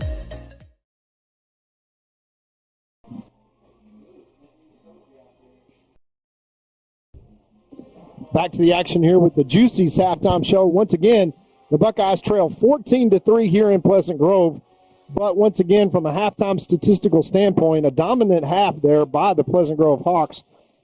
187 total yards on 17 runs and 16 passes for a total of 33 plays, 12 first downs, and 2 touchdowns. But once again, most of that coming on big plays. 1 big passing play, 3 big passing conversion plays. As Pleasant Grove, just to count, passing was only 5 for those 17, but those 5 were gains of 11, 48, 44, 14, and 16 yards. So really getting hit with the big ones. The Buckeyes fortunate that this was only a 14-3 deficit. And once again, the Buckeyes only 17 plays, only 7 in the first quarter. 1 first down came in the lone drive in the second quarter, 10 passes and 7 runs. We knew it would come down to the strength of the Pleasant Grove defense, which is their front 4 defensively. Obviously, they got a 5-star up there with Landon Jackson, and their ability to get penetration and control the line of scrimmage has really stifled this Buckeye offense. But in terms of just play, the Buckeyes have not really come out and played intense football. A little bit passive. They were kind of 1 step behind both offensively and defensively, and that's something that the coaching staff has probably addressed during halftime as the Buckeyes out and getting loose now to continue this district championship game. Once again, just to recap, last year the Pleasant Grove Hawks came to Gilmer and really put it on the Buckeyes, and that really kind of spurred the Buckeyes to make wholesale changes defensively. Over 70 points scored against these Buckeyes last year in Gilmer. And Pleasant Grove went on to then face Carthage the week before the Buckeyes played Carthage and defeated them, I think about 10 weeks later. And it was kind of lose the battle but win the war for the Buckeyes, as they were not the district champions. That was Pleasant Grove. Tonight, it's the same situation. In other words, the winner of this game will likely win the district championship and play Carthage before their next round, where the second-place team would be present. We would anticipate, given the talent level of both of these 2 teams on the field, that both of these teams around Thanksgiving time will still be in the playoffs. And so it's those 3 big teams that are favored in the state and very highly ranked, and it's year in and year out. And for these Buckeyes, they're in the same district as Pleasant Grove. So 16 starters once again for Pleasant Grove out this year from last year's team. The Buckeyes also very young, but obviously recovering from a lot of injuries and really kind of getting everybody back on the field. Tonight, no excuses for the Buckeyes. It's been about their intensity of play, and they're getting hit with big plays. Very fortunate to only be down 14-3 after a lopsided statistics sheet like we saw in the first half. Yeah, Todd, and I didn't catch your statistics. I've got some down here that I'm getting from some of these other guys down here in the press box. You know, you talked about, what did you have Buckeyes down for?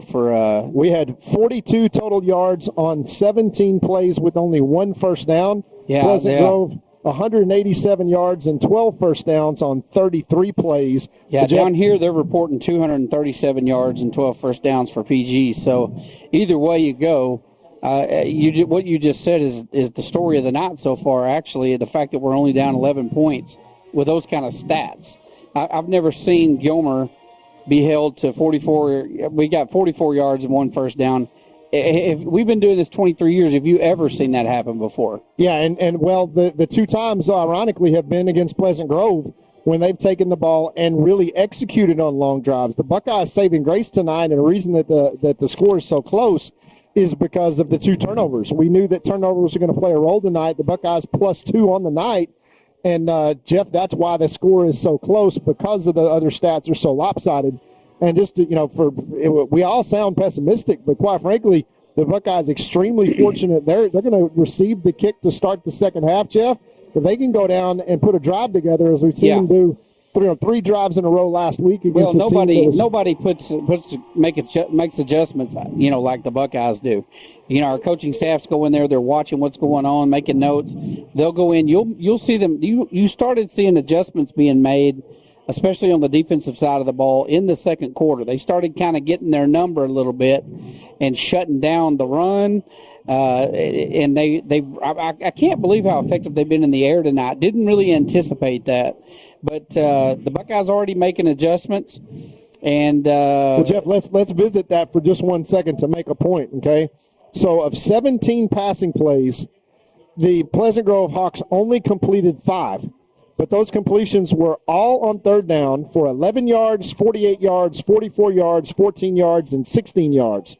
The rest, you got 12 incompletions. So it hasn't been and exactly like touchdown. Pleasant. Yeah, exactly. It's not like Pleasant Grove has really lit up the stat sheet and been entirely efficient themselves. They're having the exact same problems that they've had all year.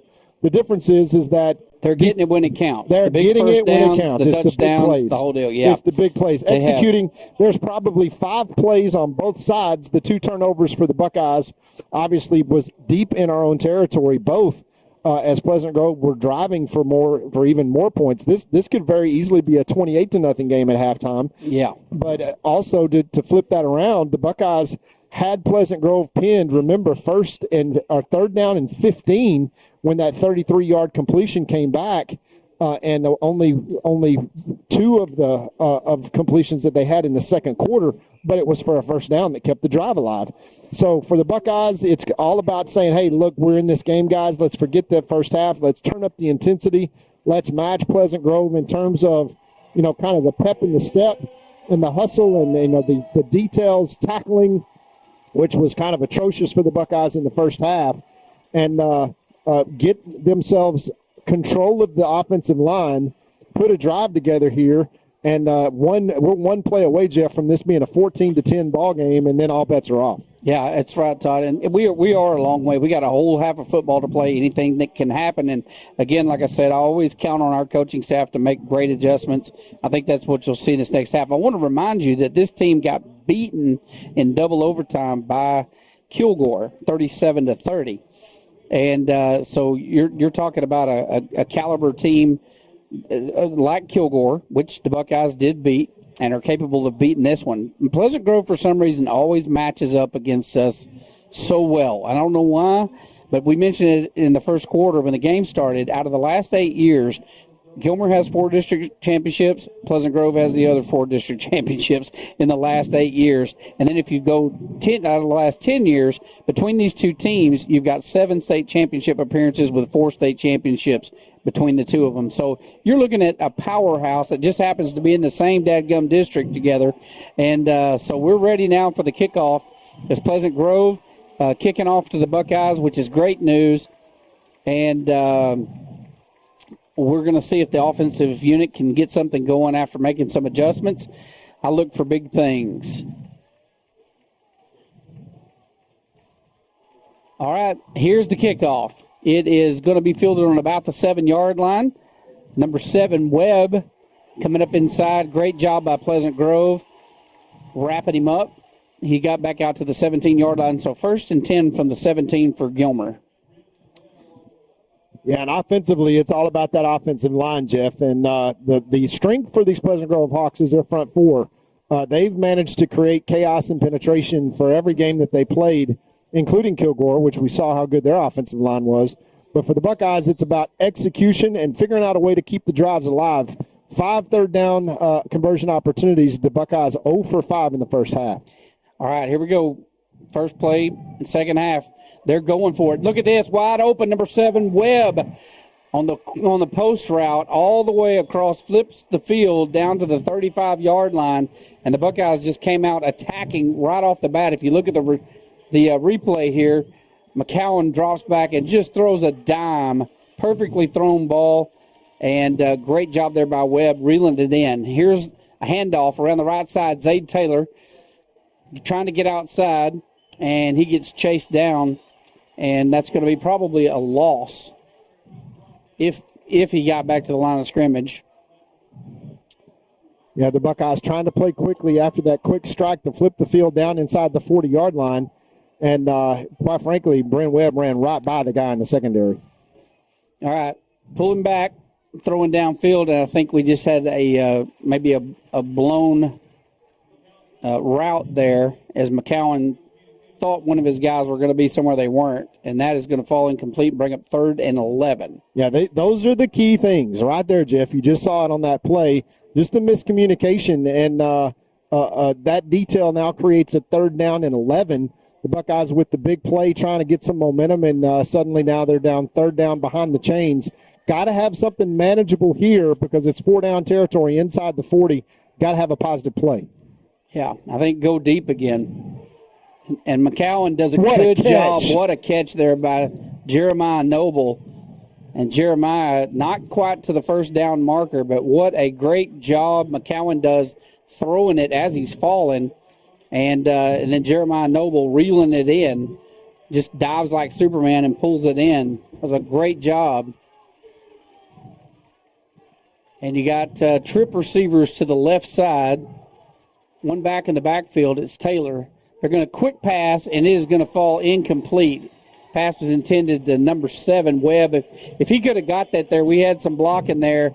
If we could have got that pass out there, just picked it up a little bit, I think we'd have got the first down. But now, Jeff, it's just execution, right? I mean, at the end of the day, that is just a pass out. It's a long pass, but it's a pass that's got to get there. You work on that pass every day. Well, and this one McCowan throws well. Yeah, I mean he normally throws that ball like he's normally 10 out of 10 for that one. Yeah, and you remember in Pittsburgh, Jeff, that 3rd down conversion in a similar place on the field, they threw it out to Brent Webb. He makes one man miss and then goes and scores.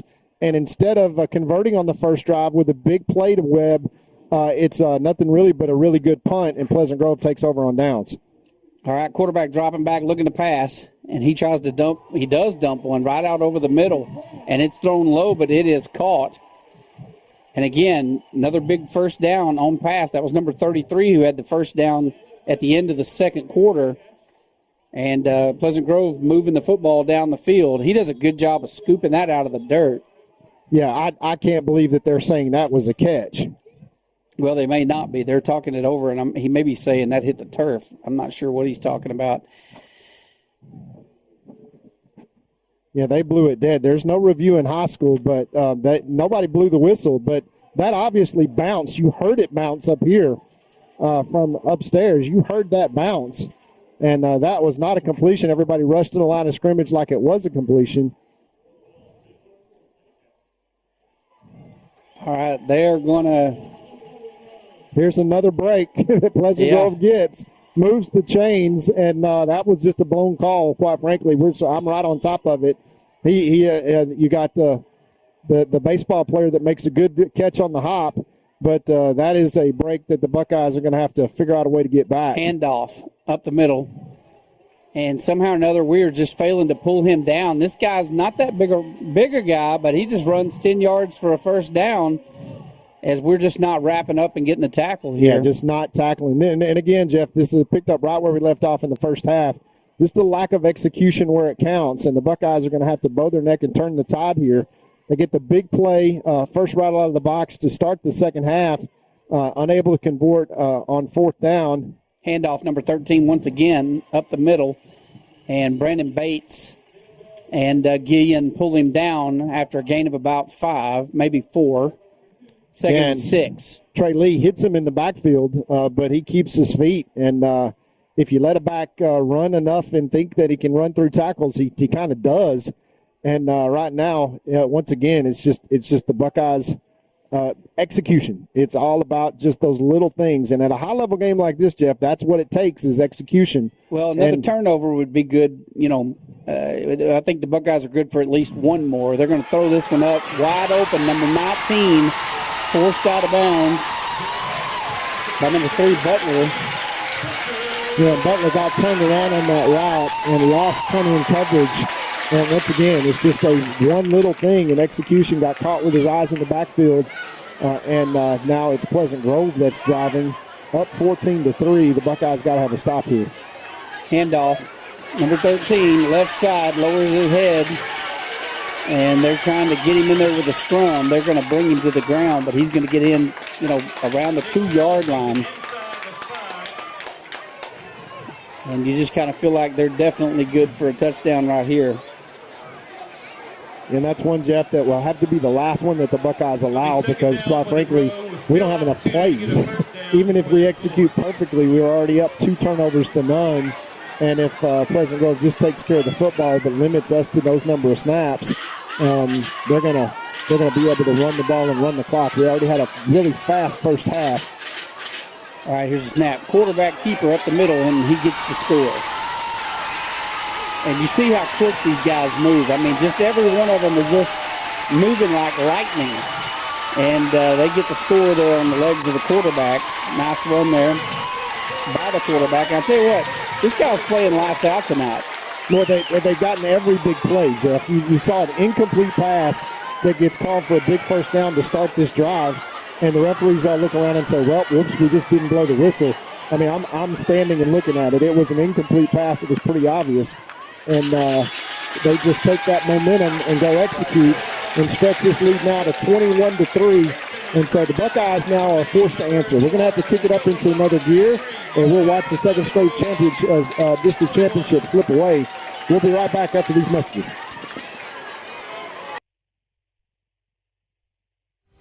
Two-time Hall of Fame inductees, Brent Godarzi and Marty Young. Back-to-back #1 trucking firm in the nation. Back-to-back best attorney and best law firm in East Texas. For nearly 150 years, Crowley Funeral Home has offered the highest quality in funeral services to the families of Upshur County for a fair and reasonable price. Led by Gilmer graduate Troy Murray, our staff stands ready at all times to tenderly guide your family in their time of need in all aspects of funeral planning, such as pre-need and at need, and all types of services from cremation and memorial services to traditional funerals, with attention to every detail. At Crowley Funeral Home, All right, we are back here in Pleasant Grove for the kickoff. Here it is. Big leg from the kicker from Pleasant Grove, and we just called a fair catch on the 10-yard line. I'm not sure. It comes out to the 25. Yeah, that's right, 25. It comes out to the 25. They right. changed Forget that the rule. rule. They changed that rule, so that was actually a good decision there by number 7 to bring it back out to the 25. But offensively, the Buckeyes prove on the first play of the last drive that they can make some noise themselves as they outgained their entire offensive output in the first half on one play. Yeah, and I like that strategy. I think you got to get your athletes out in open space. The secondary is probably the most suspect on this defense. That looked like a face mask to me, but maybe they didn't. But the boy they got back there in the backfield in a hurry and all over McCowan, this defensive line. No, they're good, Jeff. That is the strength of the defense. But when you get into a situation where now you have to pass, they can lay their ears back. So now the Buckeyes are in second down and long behind the chains and pretty much into a passing situation. And now, Jeff, is where you see when we throw these screen passes, et cetera, to go short yard, they lay their ears back. Look at how many black shirts are close to the line of scrimmage right now. All right, here's the snap. Dropping back, McCowan has to step up, looking to pass, and he's going to have to throw it away. And nobody over there. They're calling for penalty. He's out of the tackle box, so that's not intentional grounding. As he scrambled out to his right, the rule is that if you get the ball back to the line of scrimmage, and you're outside of the tackle box, you can do exactly that, and you can throw it away. But, 3rd and 16 for the Buckeyes. You notice one little detail there, Jeff. McCallum Brady escaped out to his right. No receivers because the play was designed to the other side. But look at where number 5 is. That's why he had to escape to his right. Yeah, keep your eye up there on that top of that screen, number 5. They're going downfield, and that is broken up. Nice defensive play there by Pleasant Grove. Buckeyes looking at 4th and 16. They're going to have to punt. And they're, the line of scrimmage only at the 19-yard line. So, again, Braden Pate's going to have to really flip the field. And, folks, I apologize. If you hear a lot of breathing on our broadcast, we have new microphones that are super sensitive. And I know you think Darth Vader is probably on this broadcast somewhere, but he's not. It's when Todd gets excited, he starts breathing heavy, and he sounds like Darth Vader. So, and I do it too, especially if I have to walk up the steps in the press box. All right, here comes the snap. Brandon Pate gets off a nice one, and this is going to get a good roll, too. Look at this ball rolling down the field. I mean, all the way down to the 21-yard line. That is a great punt. That is there. flip the field kind of punt that we're accustomed to seeing from Pate, and a great job. But now from a defensive standpoint, Jeff, let's look at this. We're only 7:33 left to play in the third quarter, 21-3. This is not an out-of-reach game by any means, and the Buckeyes do not need to play like that. They need to go right now, lay their ears back and get aggressive. They're one score away from kind of climbing back into this. The big play to start the second quarter, but Jeff, the trend that continued in the first half was just the plays that mattered the most Pleasant Grove was making, and the plays that mattered the most, like the 4th and 1 underthrown pass, the Buckeyes have not executed, and that's been the story of the night. The Buckeyes got to turn that tide. Yeah, still plenty of time. Jet sweep, number 1, right side, and just look how fast he just gets the corner. That's where these guys, speed kills them. We got a flag on the play. And not sure if that was, a personal foul, maybe a face mask, or maybe a hold. Yeah, they're either going to call that a face mask or a horse collar that we reach out. But the Buckeyes got to get off our blocks. And there's no foul in play for horse collar. Yeah, there's no foul in that play. I didn't think so. Although he picked up 9 or 7 yards on that carry and did kind of get the corner. And 2nd and 4 is more like where Pleasant Grove needs to be. They've bailed themselves out on so many occasions, Jeff, on 3rd down and long. On film, we hadn't seen them do that. They had not been able to execute those long passes. But again, we talked about the first half statistics. You're only 5 out of 17 for passes, but your completions are for touchdowns and first downs. So you're coming through when it counts the most. Pleasant Grove. Pleasant Grove's going to take a timeout. We'll do the same. We'll be right back. Families as our own since 1883.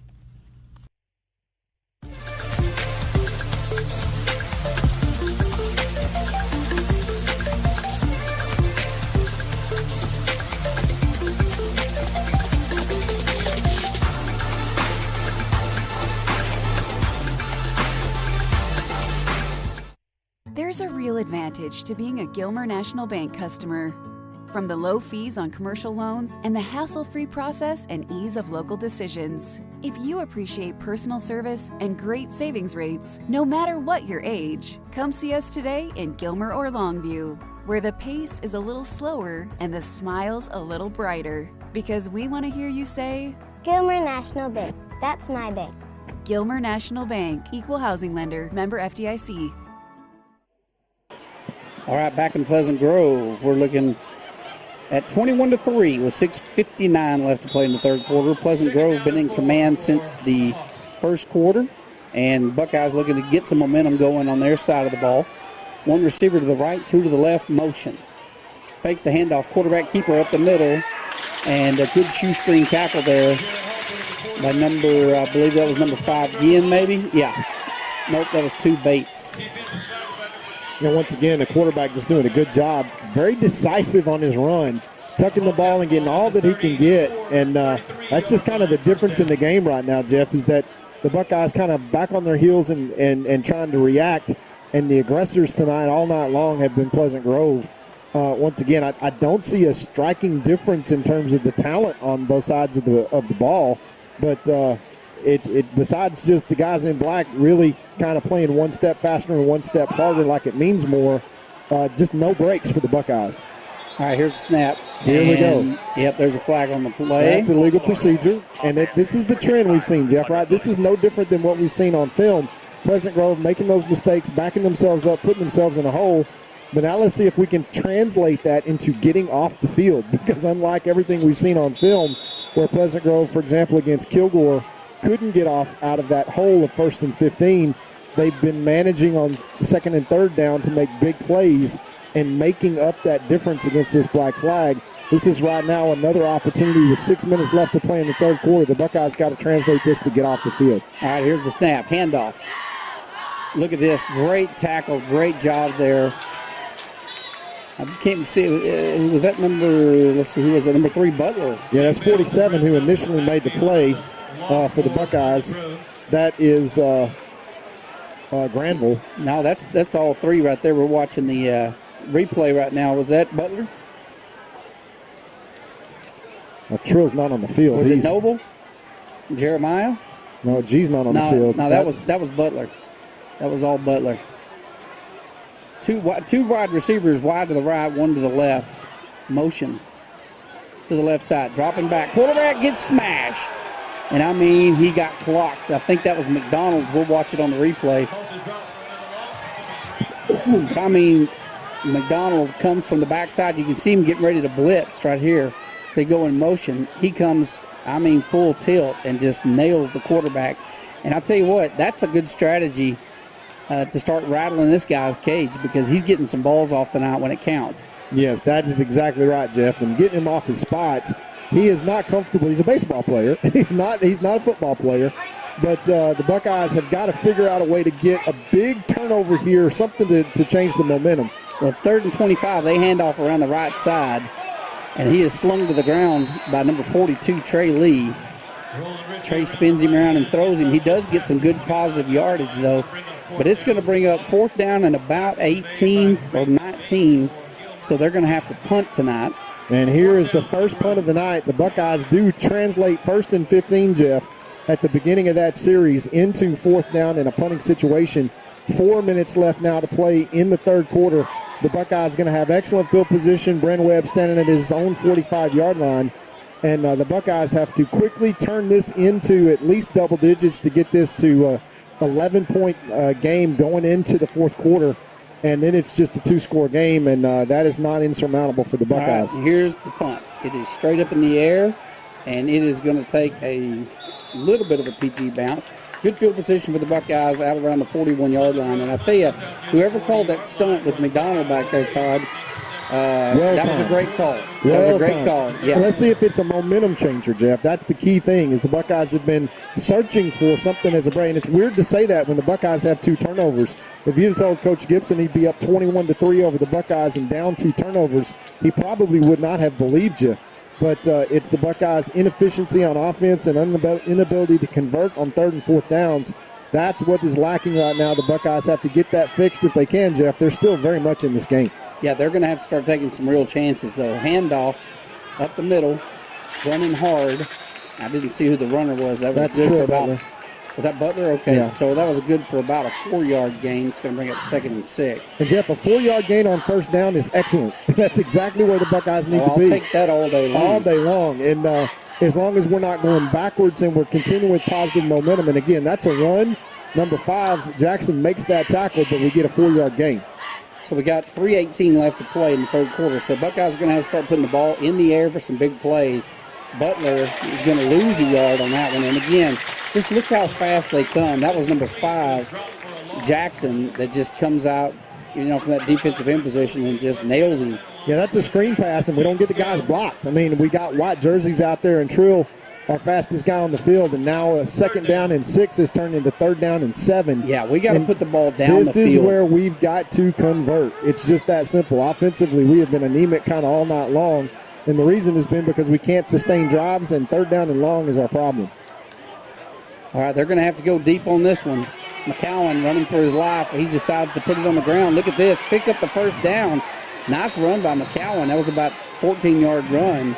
decisive, Jeff. That's where McCowan needs to be. Brady getting aggressive. As soon as he saw that open up, he decided, look, I'm going to go get this first down. He's a better athlete than a lot of people think because he hasn't really used his feet, but he converts right there down into Hawk territory. 2:22 left to play in this third quarter. The Buckeyes need to convert this into points. All right, tight set for the Buckeyes. One wide out to the left side. Handoff, Butler around the left corner. Butler hits the corner quickly. That was a nice job. He got upfield really quick, picked up about 6 yards on the carry. That's right where you need to be. Second down and short, deep in Pleasant Grove territory. That is kind of getting Pleasant Grove's defense now back on their heels. And the Buckeyes with a little momentum, kind of trying to slant this into the guys that are wearing orange and white tonight here on the road. And Jeff, just a reminder, since last year, this uniform combination is undefeated for the Buckeyes. They wore it every single playoff game. And here we go with a jump defensively. And we turn offensively, we turn 2nd and 4 into 2nd and 9. And again, Jeff, it's just the little things and details. Yeah, it is. I mean, they haven't had, that's the first penalty they've had for, for any type of movement against 5 of those for Pleasant Grove. Unfortunately, the scoreboard doesn't reflect those penalties. But 2nd and 9 for the Buckeyes. 2 wide outs, wide to the right. Here we go backwards again. And that was a design quarterback draw. And that was just because number 13, Jeremiah Noble, was not set. He was found the referee, and just a mental error backs us up now. And remember, Jeff, we had 2nd down and 4. Now we've got 2nd down and 14. And that is self-inflicted wounds, 2 back-to-back. Drive Coach Metzel absolutely crazy. And 1:20 left to play in a must-score situation right here. We're making it difficult for ourselves.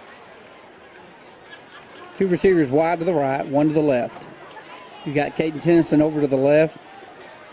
You got Jeremiah Noble and Webb down here on the bottom of your screen on the right side. Here's the snap.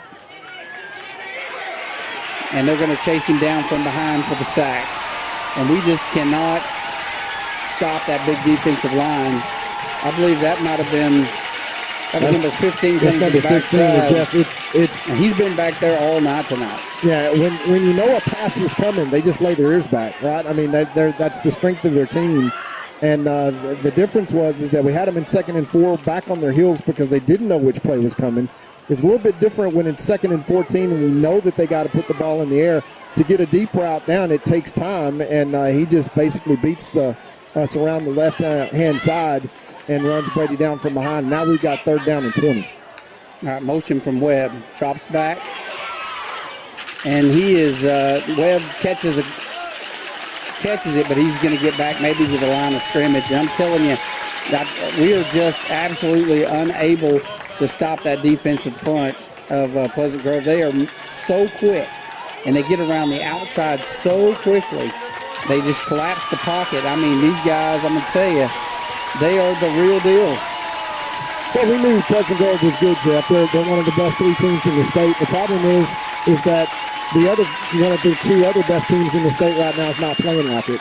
The Buckeyes really kind of not playing to the level of intensity that these Pleasant Grove Hawks have just come in and played tonight like it's a championship game, and the Buckeyes have kind of come in tonight and played just like it's just another game, and it comes down to the execution. Pleasant Grove has played better in this game than I've seen them play all year in terms of on film, and they've still had the exact same problems, right? I mean, they still have penalties. They still have not an efficient passing game. In the first half, you look at the numbers that they put up, and they're 5 of 17. The Gilmer Buckeyes went 90% completion rate against Pittsburgh, and that is a completely different team than we see here tonight in terms of, the defensive line for Pleasant Grove is good, and they make a difference. But, they're really good when you know it's going to be a passing down. In this case, it's 4th down, and the Buckeyes once again took 2nd down and 4 from the 34, and now we're punting from our own 35. That's going the wrong way. All right, here comes the snap. It is a high snap over the head of Pate, and he picks it up and still gets off a punt, thankfully. But unfortunately, they're going to get the ball at the 45-yard line, and heads-up play there by Pate to be able to pick it up and get something out of it. And Buckeyes just played with, sometimes, Todd, you just snake bit. It's just not your night. And you're right. The Pleasant Grove Hawks, you got to hand it to them. They're playing with intensity. They're playing with purpose. They're executing well. They just hustle. I've always liked that whole full tilt mentality. They run to the line of scrimmage. They try to kill you with quickness. And this team is very good at that. I mean, again, they've played some great teams and done very well. They are as good as they were last year, in my opinion. And Buckeyes just not able to get momentum tonight. Quarterback keeper up the middle, he gets stuffed for a loss of a yard. But again, a whole quarter of play left to play. We've got the talent and the coaching ability to kick this thing in gear if we can get the ball back and get it down the field and get on the board and potentially get some onside kicks. I mean, we're not going to start calling it over until we get about 5 minutes left in the game. We're still a long way from over, and the Buckeyes so unbelievably fortunate that that's the case. That, if 2 plus 2 in the turnover ratio is exactly where the Buckeyes would say that they wanted to be from the very beginning going into a Pleasant Grove game. But, again, it's the little detail plays, and Pleasant Grove here now gets a fumble, and that's going to be an incomplete pass. That is actually a great thing for the Buckeyes because it stops the clock with 10:57, and we're down 3 scores right now, Jeff. The clock has got to be the Buckeyes' friend, and the way to do that is make incomplete passes. So when you're up that far, Pleasant Grove with a pitch out there is fortunate he pitched it forward. Yeah, otherwise, if that's a fumble, it's a fumble. It's a problem. But Pleasant Grove at 3rd down and 10, and Jeff, it's almost like a broken record, deja vu all over again for Buckeye fans. This is the place where Pleasant Grove has just found ways to pull rabbits out of the hat all night long, with the exception of the last couple of drives. The Buckeyes have to force them off the field here and really impose their will on a team that really is good. Okay, fakes the jet sweep going long down the sideline and just through the hands of Brennan Webb, who nearly picked off his 2nd interception of the night. And really, Jeff, that's good because once again, it stops the clock. We had 6 seconds run off the clock. The clock stops. It's not running. It's 4th down. Brennan Webb now is going to have an opportunity to run with that. Had he caught that ball, Jeff, he'd run right out of bounds. And if he does, now he's going to be able to catch the ball and get a punt return. Nobody really hurt. So once again, it's as pessimistic as things have sounded here tonight for Buckeye fans. We're not out of this game. A lot crazier things have happened in Buckeye football over the years. Oh, that's for sure. And look at this ball. It is going to bounce. They're going to stop it on the 1-yard line. What a punt. So, Jeff, just when you think nothing else can go wrong for the Buckeyes, and like the Pleasant Grove, they punt, and I mean, this was a screamer. This punt really never got above about 15 feet off the ground. Just went over the outreach. Yeah, it was just a worm burner. And just bounced straight down. And now the Buckeye offense, which has had their problem, and once again, the strength of the defense is their defensive line. They're going to lay their ears back and go for broke here. Oh, you can bet on it. Yeah, they're coming. And now you're forced to just try to get out from your own end zone. But the Buckeyes, if they're able to do so, are going to have to really lay their ears back and start going, deep. And there's a face mask, but they had blown the play dead. That's illegal procedure against the Buckeyes. That backs them up, to the 1-foot line. Yeah. It doesn't. You can't be further back. No, I'll put it that way. If we got another 5-yard penalty, they would just leave it right where it is. They would leave it right where it is. You can't go further back. We're at the plane of the end zone, and so Buckeyes pin back right here. I'd love to see a 99-yard touchdown right here. Well, we're going to kind of need to in order to get back in this game, Jeff. All right, here comes the snap from the shotgun. Handoff up the middle. He gets out maybe to the 2. He gives us a little bit of breathing room, but down 21-3 with 10:24 left, Jeff. The Buckeyes can kind of ill afford to not be urgent. Let's put it that way. And in this case, all Pleasant Grove wants to do is to get the Buckeyes into a 4th down situation where they're going to be forced to punt the ball. But if you're Coach Metzel, this game comes down to a drive. You talk about a challenge. You can't you can't have a drive further than this one because you run out of real estate. There's 99 yards is as far as it gets. All right, here comes the snap. Handoff once again. Butler, nothing there up the middle. I mean, absolutely nothing. But you got nothing you can do there. I mean, you drop back. They're getting such pressure on him. You're looking at maybe a safety. If you hand off up the middle, they know it's coming because you're trying to get out of your own end zone. So they're going to shut that down. I mean, it's like you got nowhere to go. When you've got that dominant of a defensive front, this is what you get to do. You get to control the game. Jeff, you just made the statement of the night right there. That is exactly what the Buckeyes have allowed to happen. And when you get in third down and long, guess what's coming? So the defense knows it's not going to be a run. They know it's going to be a pass, so they're going to blitz. Here goes a pass complete to number 7, Webb, and he gets out past the 10-yard line. That's going to be a first down for the Buckeyes. Yeah, that's a first down, so that's a big one right there. You know, Allen, we've talked about it before, that's one of the things that we had trouble with Carthage with for many years is they were able to control the whole line of scrimmage with 3 down linemen and 1 middle linebacker that is just an absolute stud. And so now you got 7 other guys back there covering the secondary. It just basically takes away anything you can do, and that's kind of what's happened right here tonight. You see that dominant front, and so far we haven't been able to find an answer for it. Now the Buckeyes have to be urgent here. All right, dropping back, looking to pass. Fires a bullet, complete. I believe that might have been Caden Tennyson out there. Yeah, it is. Caden's forward progress is going to get him out to about a 4 or 5 yard gain. They're going to spot it with about 5 yards. 2nd and 5. And we'll take that. And regardless, Jeff, let's remind Buckeye fans, this is exactly what happened last year on the way to a state title. And what it sets up is if Pleasant Grove wins the battle, they get to play Carthage. Yes, that's it's not altogether a bad thing. That's exactly right. It's not altogether a bad thing. Handoff up the middle by the Buckeyes. Going to be good for about 3 yards. You're going to leave them a couple short. Yeah, good 3rd and 1. Good hard run in there, and Jeff, that's by no means to say that the Buckeye coaching staff does not want to win this game. They feel like they're capable, and here's a first down. Yeah, another first down up the middle. You're exactly right, Todd. Last year, to be honest with you, we were outclassed. Being second in district worked out really well for the Buckeyes. Yeah, we didn't have to face Pleasant Grove again, which quite frankly I didn't think we matched up well against. Exactly. We matched up better against Carthage. I was rooting for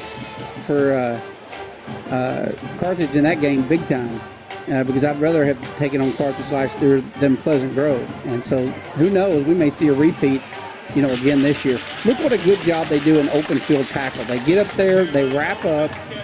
They don't just hit. They don't go for lower extremities. They wrap up and wait for help. I mean, it's just good coaching and well execution. No, it's why they're Pleasant Grove. It's why they've got just as many skins on the walls as the Buckeyes do. And for tonight's game, obviously Coach Gibson had this circled on the calendar all year long.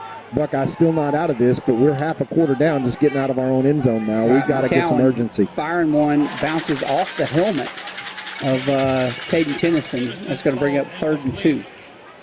I mean, that ball is just a rocket. I mean, McCowan's got such a powerful arm, and he just fires a bullet out there and just hits Caden Tennyson right in the face right in the mouth. Yeah. And I think Caden kind of lost his footing, and it wasn't like Caden wasn't ready for it. He hit the brakes, and his feet went out from under him, so he was trying to catch that ball while he was falling backwards. All right, here's the snap. Handoff up the middle. Big run, big first down. Nice job there by number 14. That's the Alex carrier. Sims. Yeah. Back. And guess what? We haven't seen Alex in about 5 games. Yep. He is. And this is first nice to have back. Alex back in the game. Yeah, he is a big, hard runner and does a good job runner. right there, dodging a tackle, getting a couple of more yards. Nice job there. 1st and 10. Buckeyes now moving the ball down the field. 1st and 10 from the 47. And Pleasant Grove is going to take a timeout, and we'll take a timeout with them. With 6:23 left to play in this ball game, Buckeyes driving, but they got to create some urgency here, and we're going to have a whole lot of fireworks if the Buckeyes can get back within shouting distance of the 21-3 leading Pleasant Grove Hawks. We'll be right back. At Farmers Insurance, we've seen almost everything, so we know how to cover almost anything, even a rock and wreck.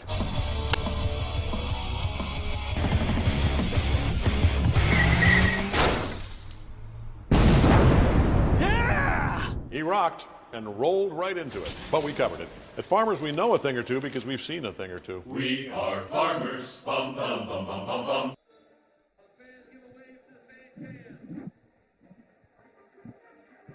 All right, we're back to Pleasant Grove. 6:23 left to play in the game. Buckeyes trail 3-21. Pleasant Grove.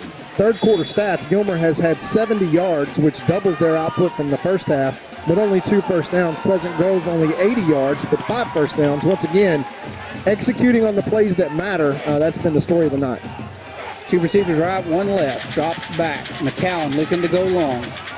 Dumps one across the middle, wide open, underthrown, which never happens. If anything, McCowan usually is overthrown, and Webb is motioning for somebody to come in for him. I don't know if he knocked the wind out of himself or what on that play, but, man, that could have been 6 points. Yeah, McCowan, I think, just, tried to get rid of it quickly instead of just rearing back and chunking that one. If he threw it as far as he could, I think Webb would have gone and gotten it.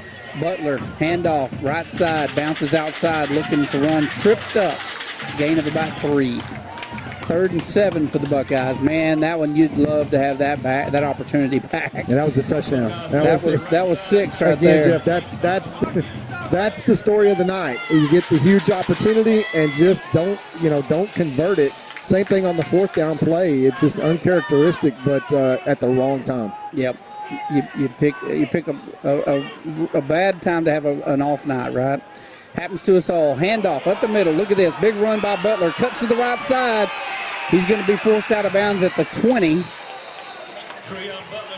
And that is a nice run there by Butler, one of his best of the night. Here's the replay. You can see him cut up the middle and bounce out to the right side. Does a good job getting outside, breaking the tackle there. Number 21 does a good job of staying in pursuit. Yeah, we got an injured player down here. So let's take a quick timeout and come right back. All right. First National Bank. Together, we're better. We're a regional bank, big enough for all of East Texas, that cares and is invested in the people and communities we serve. With the strength and services to meet the needs of every customer, big or small, from business financing for big companies and small mom and pops to our family of personal banking customers. First National Bank of East Texas. Together, we're better.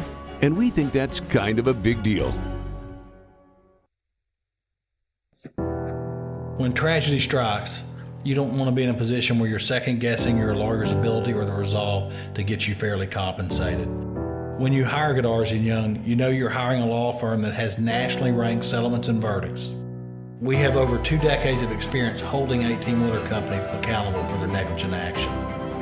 Don't make the mistake of hiring anybody else. Hire the best. Hire Godarzi & Young.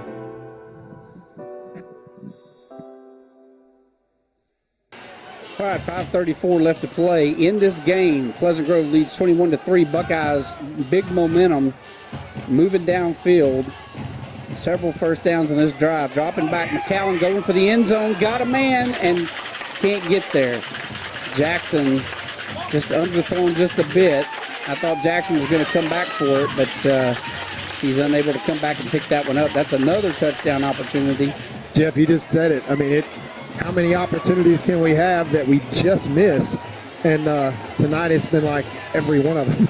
And to the opposite, Pleasant Grove, despite the 2 turnovers, has really hit on every big play. Well, they couldn't play any better than that. No, they can't. I mean, honestly, every team has a good night and a bad night. We've had good ones. They've had good ones. They happen to pick a night to have their best game. Handoff up the middle. Not much there. Maybe a yard or 2. It's going to bring up 3rd and 9. And I'll hopefully they'll dial up and go for the end zone again. Webb is checked back into the game. Yeah, normally McCowan, if he does anything, he overthrows.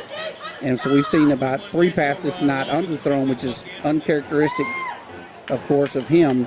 He's been really developing and coming along and doing a good job, putting a lot of touch on the ball these last few games, playing extremely well. And this is good practice, if nothing else, for these guys tonight. You see a team with this kind of speed. And Buckeyes playing against a great team tonight. And well, here's the snap. And it is broken up by number 3. That's just good defense right there. Number 3 plays on it. If he doesn't get there, if he's a millisecond too slow right there, that's 7 points. Yeah, fortunately, Jeff, that was an incomplete pass and the clock stops because it took us about 35 seconds to get that play off and get the right play called in, and it still wound up being incomplete. Just another example of just all the breaks working against us tonight. All right, here's the snap. Drops back, steps up, going to be forced to run. Headed for the first down marker. Great job by McCowan getting there. And I tell you, you said it earlier, Todd. McCowan's got more speed than people realize. He steps back, and people say, well, he's a pocket quarterback and whatnot. McCowan can move. No, he made a great decision there. He saw the grass, and he's like, I can get there. Let me go get this first down. And that's something that to continue in the season, he's going to have to continue to do, and he's done a much, much better job the last 2 weeks of using his feet. Yeah, being a threat on his feet. Rolling out to his right side, looking for somebody, fires a bullet to the corner of the end zone. That was just, he had nowhere to throw. Number one that was great defense there by the secondary for Pleasant Grove, and he does a good job of saying, well, I'm gonna give it a shot, but I'm gonna throw it where only my guy can get it. And so that was a very wise play there by McCowan. Yeah, if number 7's down there one-on-one, I'm throwing it to Bryn. I'm just saying, hey, I'm going to give my guy a shot. That's exactly right. And the worst thing that can happen is it goes incomplete, which is exactly what happened. Clock stops, and we'll live to fight another down. Just second down and goal now. McCowan, a very intelligent quarterback. He is a football guy. Pass complete to number 7, got a running lane, and the Buckeyes will score. Touchdown, Bryn Webb. And it's just the right idea, just a little bit too late as we've got 4:14, but it's now back to an 11-point game. The Buckeyes maybe go for 2 here to turn this into a 10-point contest. We'll see here as Pate is setting up to kick the ball. The referee has held the clock for whatever reason to reset the game of clock or reset the play clock. We are going to kick it here. And that would just mean, Jeff, that if we got the opportunity that we go for 2 the next time. But obviously an onside kick is going to be what's got to come here. Otherwise, we just choose to burn all of our timeouts and force ourselves into a 3-and-out. And once again, we got a flag down, delay of game against the Buckeyes. Yeah, it doesn't matter. It'll be a chip shot for Pate. But I tell you what, Todd, wouldn't it be super interesting with 4:14 left to play if we get this onside kick and get down there and then throw one up, get in the end zone, onside kick it again? I'm going to tell you. You have seen the Buckeyes come back from worse deficits with less time. I have seen it. So if you're a Buckeye fan, don't go anywhere. Hang in there, because if anybody can pull it off, it's these boys and our coaching staff. They're the best there is. And that ball is up and good. So it is now 21-10. So we got an 11-point game. So Buckeyes need an onside kick right now, need to be able to pick it up. And if they get the ball here and can get in the end zone fast, you're looking at 17-21. If they go for 2, which they're going to, if they get in the end zone, they're going to go for 2, because then there'll be a 3-point game and a field goal will tie. And so more than likely you'll see them go for 2 if they get this onside kick and are able to get in the end zone. So this game's not over. 4:14 left to play. And if you're a Buckeye fan, this is where you cross your fingers and your toes. And Jeff, now that was a 99-yard touchdown drive, 6 first downs. In other words, that one drive was the better offensive performance than the Buckeyes have had collectively all night. Yeah. So you can't say that the Buckeyes are incapable, because you just watched them do it, and Pleasant Grove knew exactly what was coming and didn't stop them. Yeah, so I'm going to tell you, sorry to interrupt you, Todd, but I want you to keep an eye on this onside kick. Pate has a knack for this, where he just rolls the ball. He knows how to make it bounce high in the air. You notice you got your high jumpers over there. You got Brendan Webb on that outside. That's on purpose. And watch this ball. If it hits the right bounce, and it doesn't have time, they're able to pick it up before it could take that big bounce. But that ball normally will take a bounce right at the end, and then it's kind of like a jump ball in basketball, and we come down with it quite often. So good field position here for Pleasant Grove. They're going to try to keep the ball on the ground and eat clock. So it'll be up to the Buckeyes to try to get a stop. You can't let them get first downs. We've got all 3 timeouts, Jeff. So we can force 1 stop here off a 3 and out without using much clock. The problem is when those timeouts are gone, and now you are going to have to get a second onside kick to get back in and even tie this game. But let me just remind Buckeye fans, this is the defending state champion. And, Jeff, this game last year was a 77-point difference. I mean, they hung 77 on the Buckeyes last year. One district, and the Buckeyes managed to still win state, as we've got a first down play that gets down to the 45-yard line. Coach Metzel does not call timeout on this play. No, he does.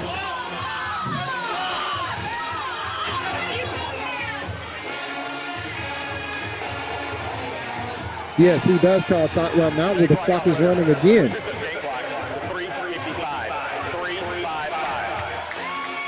3:55. They actually took time off. They took time off the clock. They must be saying that the clock didn't start. Oh, okay. The clock never started. Yeah, that was an official timeout. Yeah. So 3:55. That was a 4-yard gain there by Pleasant Grove. 2nd and 6. We're actually 2nd and 7. And, they're going to be taking their time, getting plays in. What a great football game tonight. Both teams. Yeah, you saw it. This is a championship caliber game, Jeff. This should be the state championship, Todd. Yeah. There's no question. I'm glad it's not, because the Buckeyes didn't come out and play like it was a state championship game. The three teams that you want to see it, deserve to be at state every year is Carthage, Pleasant Grove, or Gilmer. I mean, you're watching a state championship level game. This could be in Jerry's world easily right now, with two of the best teams in the state of Texas, no question. They get down to the 40-yard line, they're going to be a couple of yards shy of the first down with 3rd and 2. And now the Buckeyes need to either force a turnover or some kind of a negative play just to have a shot here, because if Pleasant Grove picks up this first down, the Buckeyes have already we have not used the timeout. We've not stopped the clock. Then we're going to be forced to start burning our timeouts. And Coach Gibson is going to let this one play clock rise 15 seconds left. That's going to get us down to about 2:30 at the end of this play. 3rd down and 4. And it's up to the Buckeyes to get a stop here. They will keep this on the ground, Jeff, by the way.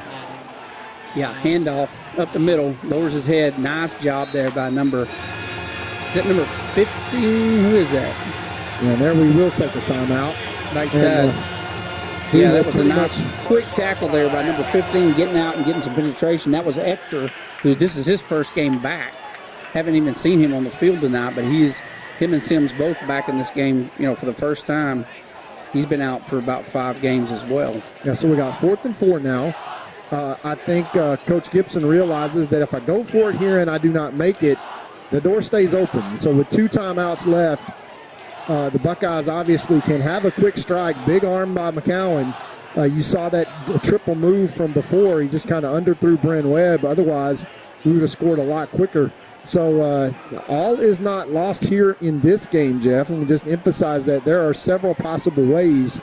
But the Buckeyes have to do 2 things. We got to stop them here on 4th down. Or if they decide to quick kick and punt and just force the Buckeyes to go longer, which is almost what I expect. 33 is the punter. He's going back. Yeah, I would expect him to punt the ball and force the Buckeyes to have another 99-yard drive that took them almost 6 minutes off the clock in the last time. And in this case, they still lead by 2 scores. So for the Buckeyes, it's 1 step at a time. They got to get the ball back cleanly, then they got to go score. And at that point, Jeff, the Buckeyes have a chance. All right, we had 12 men on the field.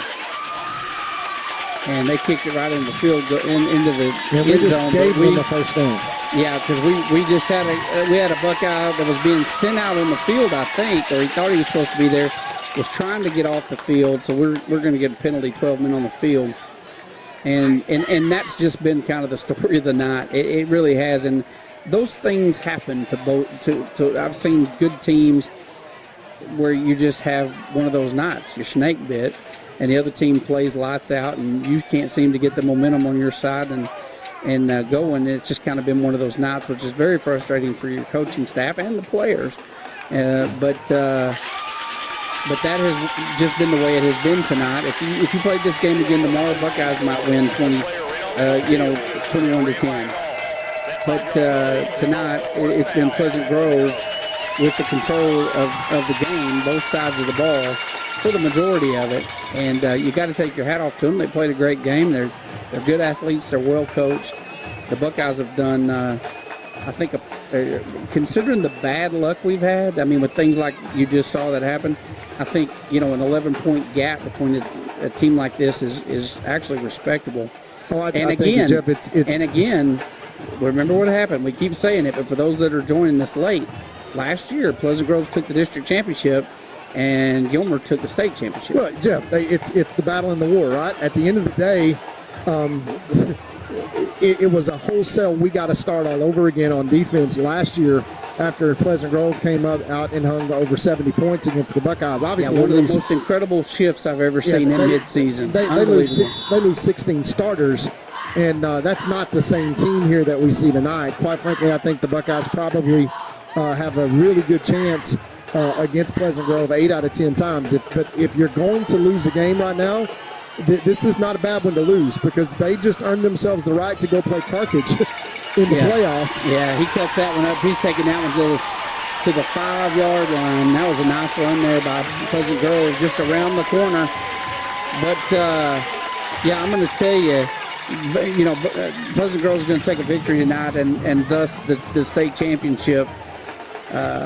Obviously, with 2:21 left to play, knocking on the door, the end zone. The district championship. The district championship, sorry. District championship. Far but cry I'm from going to the tell you, state championship. I'm going to tell you, last year, I liked that setup. I really did. I hated losing the district championship. I didn't like getting beat by Pleasant Grove at home.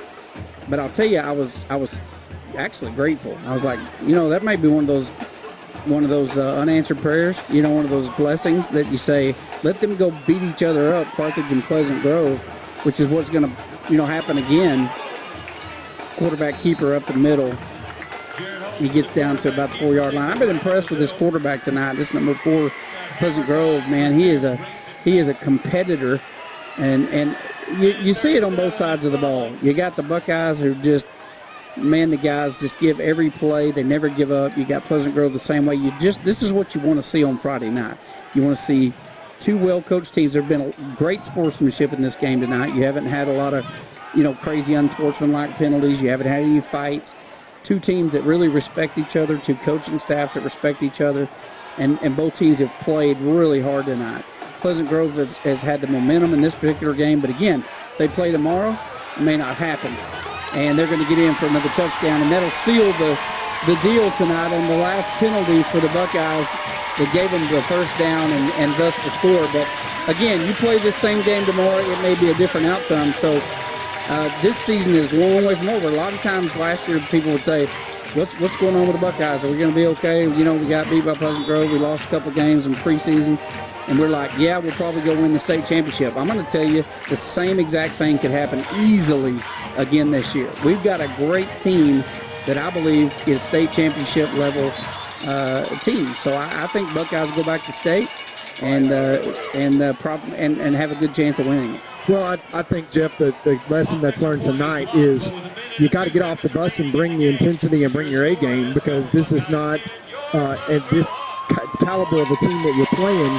That's exactly what they're going to do. So you can't just come out and go through the motions. You have to force your will. You have to impose your will, and that's exactly what Pleasant Grove did here tonight. We watched every play that they played this year on film, and quite frankly, Pleasant Grove didn't do a whole lot different than they did the whole season. In other words, their problems have not changed. It's just that in these certain instances, like the big plays when they need them on third down, they executed. They got those little breaks. They got the breaks of being able to say, hey, we're a fourth down conversion, and where Gilmer did not make a fourth down conversion. So lots of lessons that are positive to be taken from this Buckeye team. They look at the last two games of the schedule, and you've got Spring Hill and you've got North Lamar. But at the end of the day, Jeff, it's just like you said, and I've been asked this a million times around the community, compared to last year, how do I feel? And the answer is a heck of a lot better than I felt last year. Yeah. But in terms of the mountain is not as high to climb. But to your point, Jeff, as you said before. Yeah, Pleasant Grove picks up the kick. I mean, it just the hits keep on coming. And this is just one of those I'm going to tell you, this is just one of those fluke games. It just is. And they just happen. I don't know that I agree with you, Todd, that the intensity wasn't there. I think when you play a team that just is a really good football team, they can make it look like you're not moving as fast as you was when you were playing Jeff, on the... I'll say this. You make the intensity happen. You create the intensity, and that's something that I can tell you just being around the team all week long. This is going to be an eye-opener. But to your point earlier, it's not an unblessed eye-opener, because at the end of the day, this is the game to lose, because what it means is you are in a situation where good luck going to play Carthage. We'll get the winner. Thank you very much. Yeah, exactly. and by the way, you lose the battle, but you have a better chance of winning the war. At minimum, it probably keeps us into the fourth round of the playoffs. Yeah. Right. I mean, at minimum, that's what it means, because we will get the winner of those two games. And I'll be honest with you, it's going to be just like last year, where it came down to the last few minutes of the game. It's going to be a coin flip on which one of these two teams come out victorious. Well, Jeff, let me say this too. At this point, I would root for Pleasant Grove, because having watched this game, I don't see anything that's that necessarily scary about Pleasant Grove. That is just unbelievably intimidating. Like Gilmer physically got whipped in any way tonight. No. That was not the case. No, we've got athletes. You said it earlier in the game tonight. You don't see any athletes. You can't say they have better athletes. They have more speed. They have more size. It's none of that. They came out on top tonight. They played a heck of a ball game. I'm not going to take a thing away from them. We had an off night. We had penalties at the wrong time. They converted some key first downs. They made plays when it counted, and we, unfortunately, just like that last little thing you saw with the 12th man on the field, that kind of thing. The ball just bounces. That's why they say that's the way the ball bounces, right? Because sometimes it bounces your way and sometimes it doesn't. Tonight it didn't bounce the Buckeyes that way, but I want to encourage all the fans. This is the same thing we told you last year. When Pleasant Grove came in beat us, we're like, well, we'll never win state because we'll never get past Pleasant Grove or Carthage. Well, we did. And this team right here is got the ability, again, if they played tomorrow, they could potentially win, them 27-10. So we've got the talent, we've got the coaching, so don't be disheartened by a loss here in Pleasant Grove tonight. Let's compliment Pleasant Grove, a great community, a great football team, well-coached football team, but never discount the Buckeyes and that coaching staff, because I'll promise you they will lay their ears back. They'll go make adjustments just like they did last year, and you will see them come. They'll win the next 2 weeks, and then before you know it, it'll be the first round of the playoffs, and then before long, hopefully, if all things go our way, we'll be meeting Pleasant Grove or Carthage in the fourth round of the playoffs and hopefully come out ahead once again. So the Buckeyes fall tonight to Pleasant Grove 27-10, and we'll be at Spring Hill next week at home. So all the Buckeye fans, make sure you come out and support the Buckeyes next week as the Gilmer Buckeyes take on the Spring Hill Panthers. On behalf of Todd Robinson and myself, Jeff Rash, good night from Pleasant Grove. We'll see you.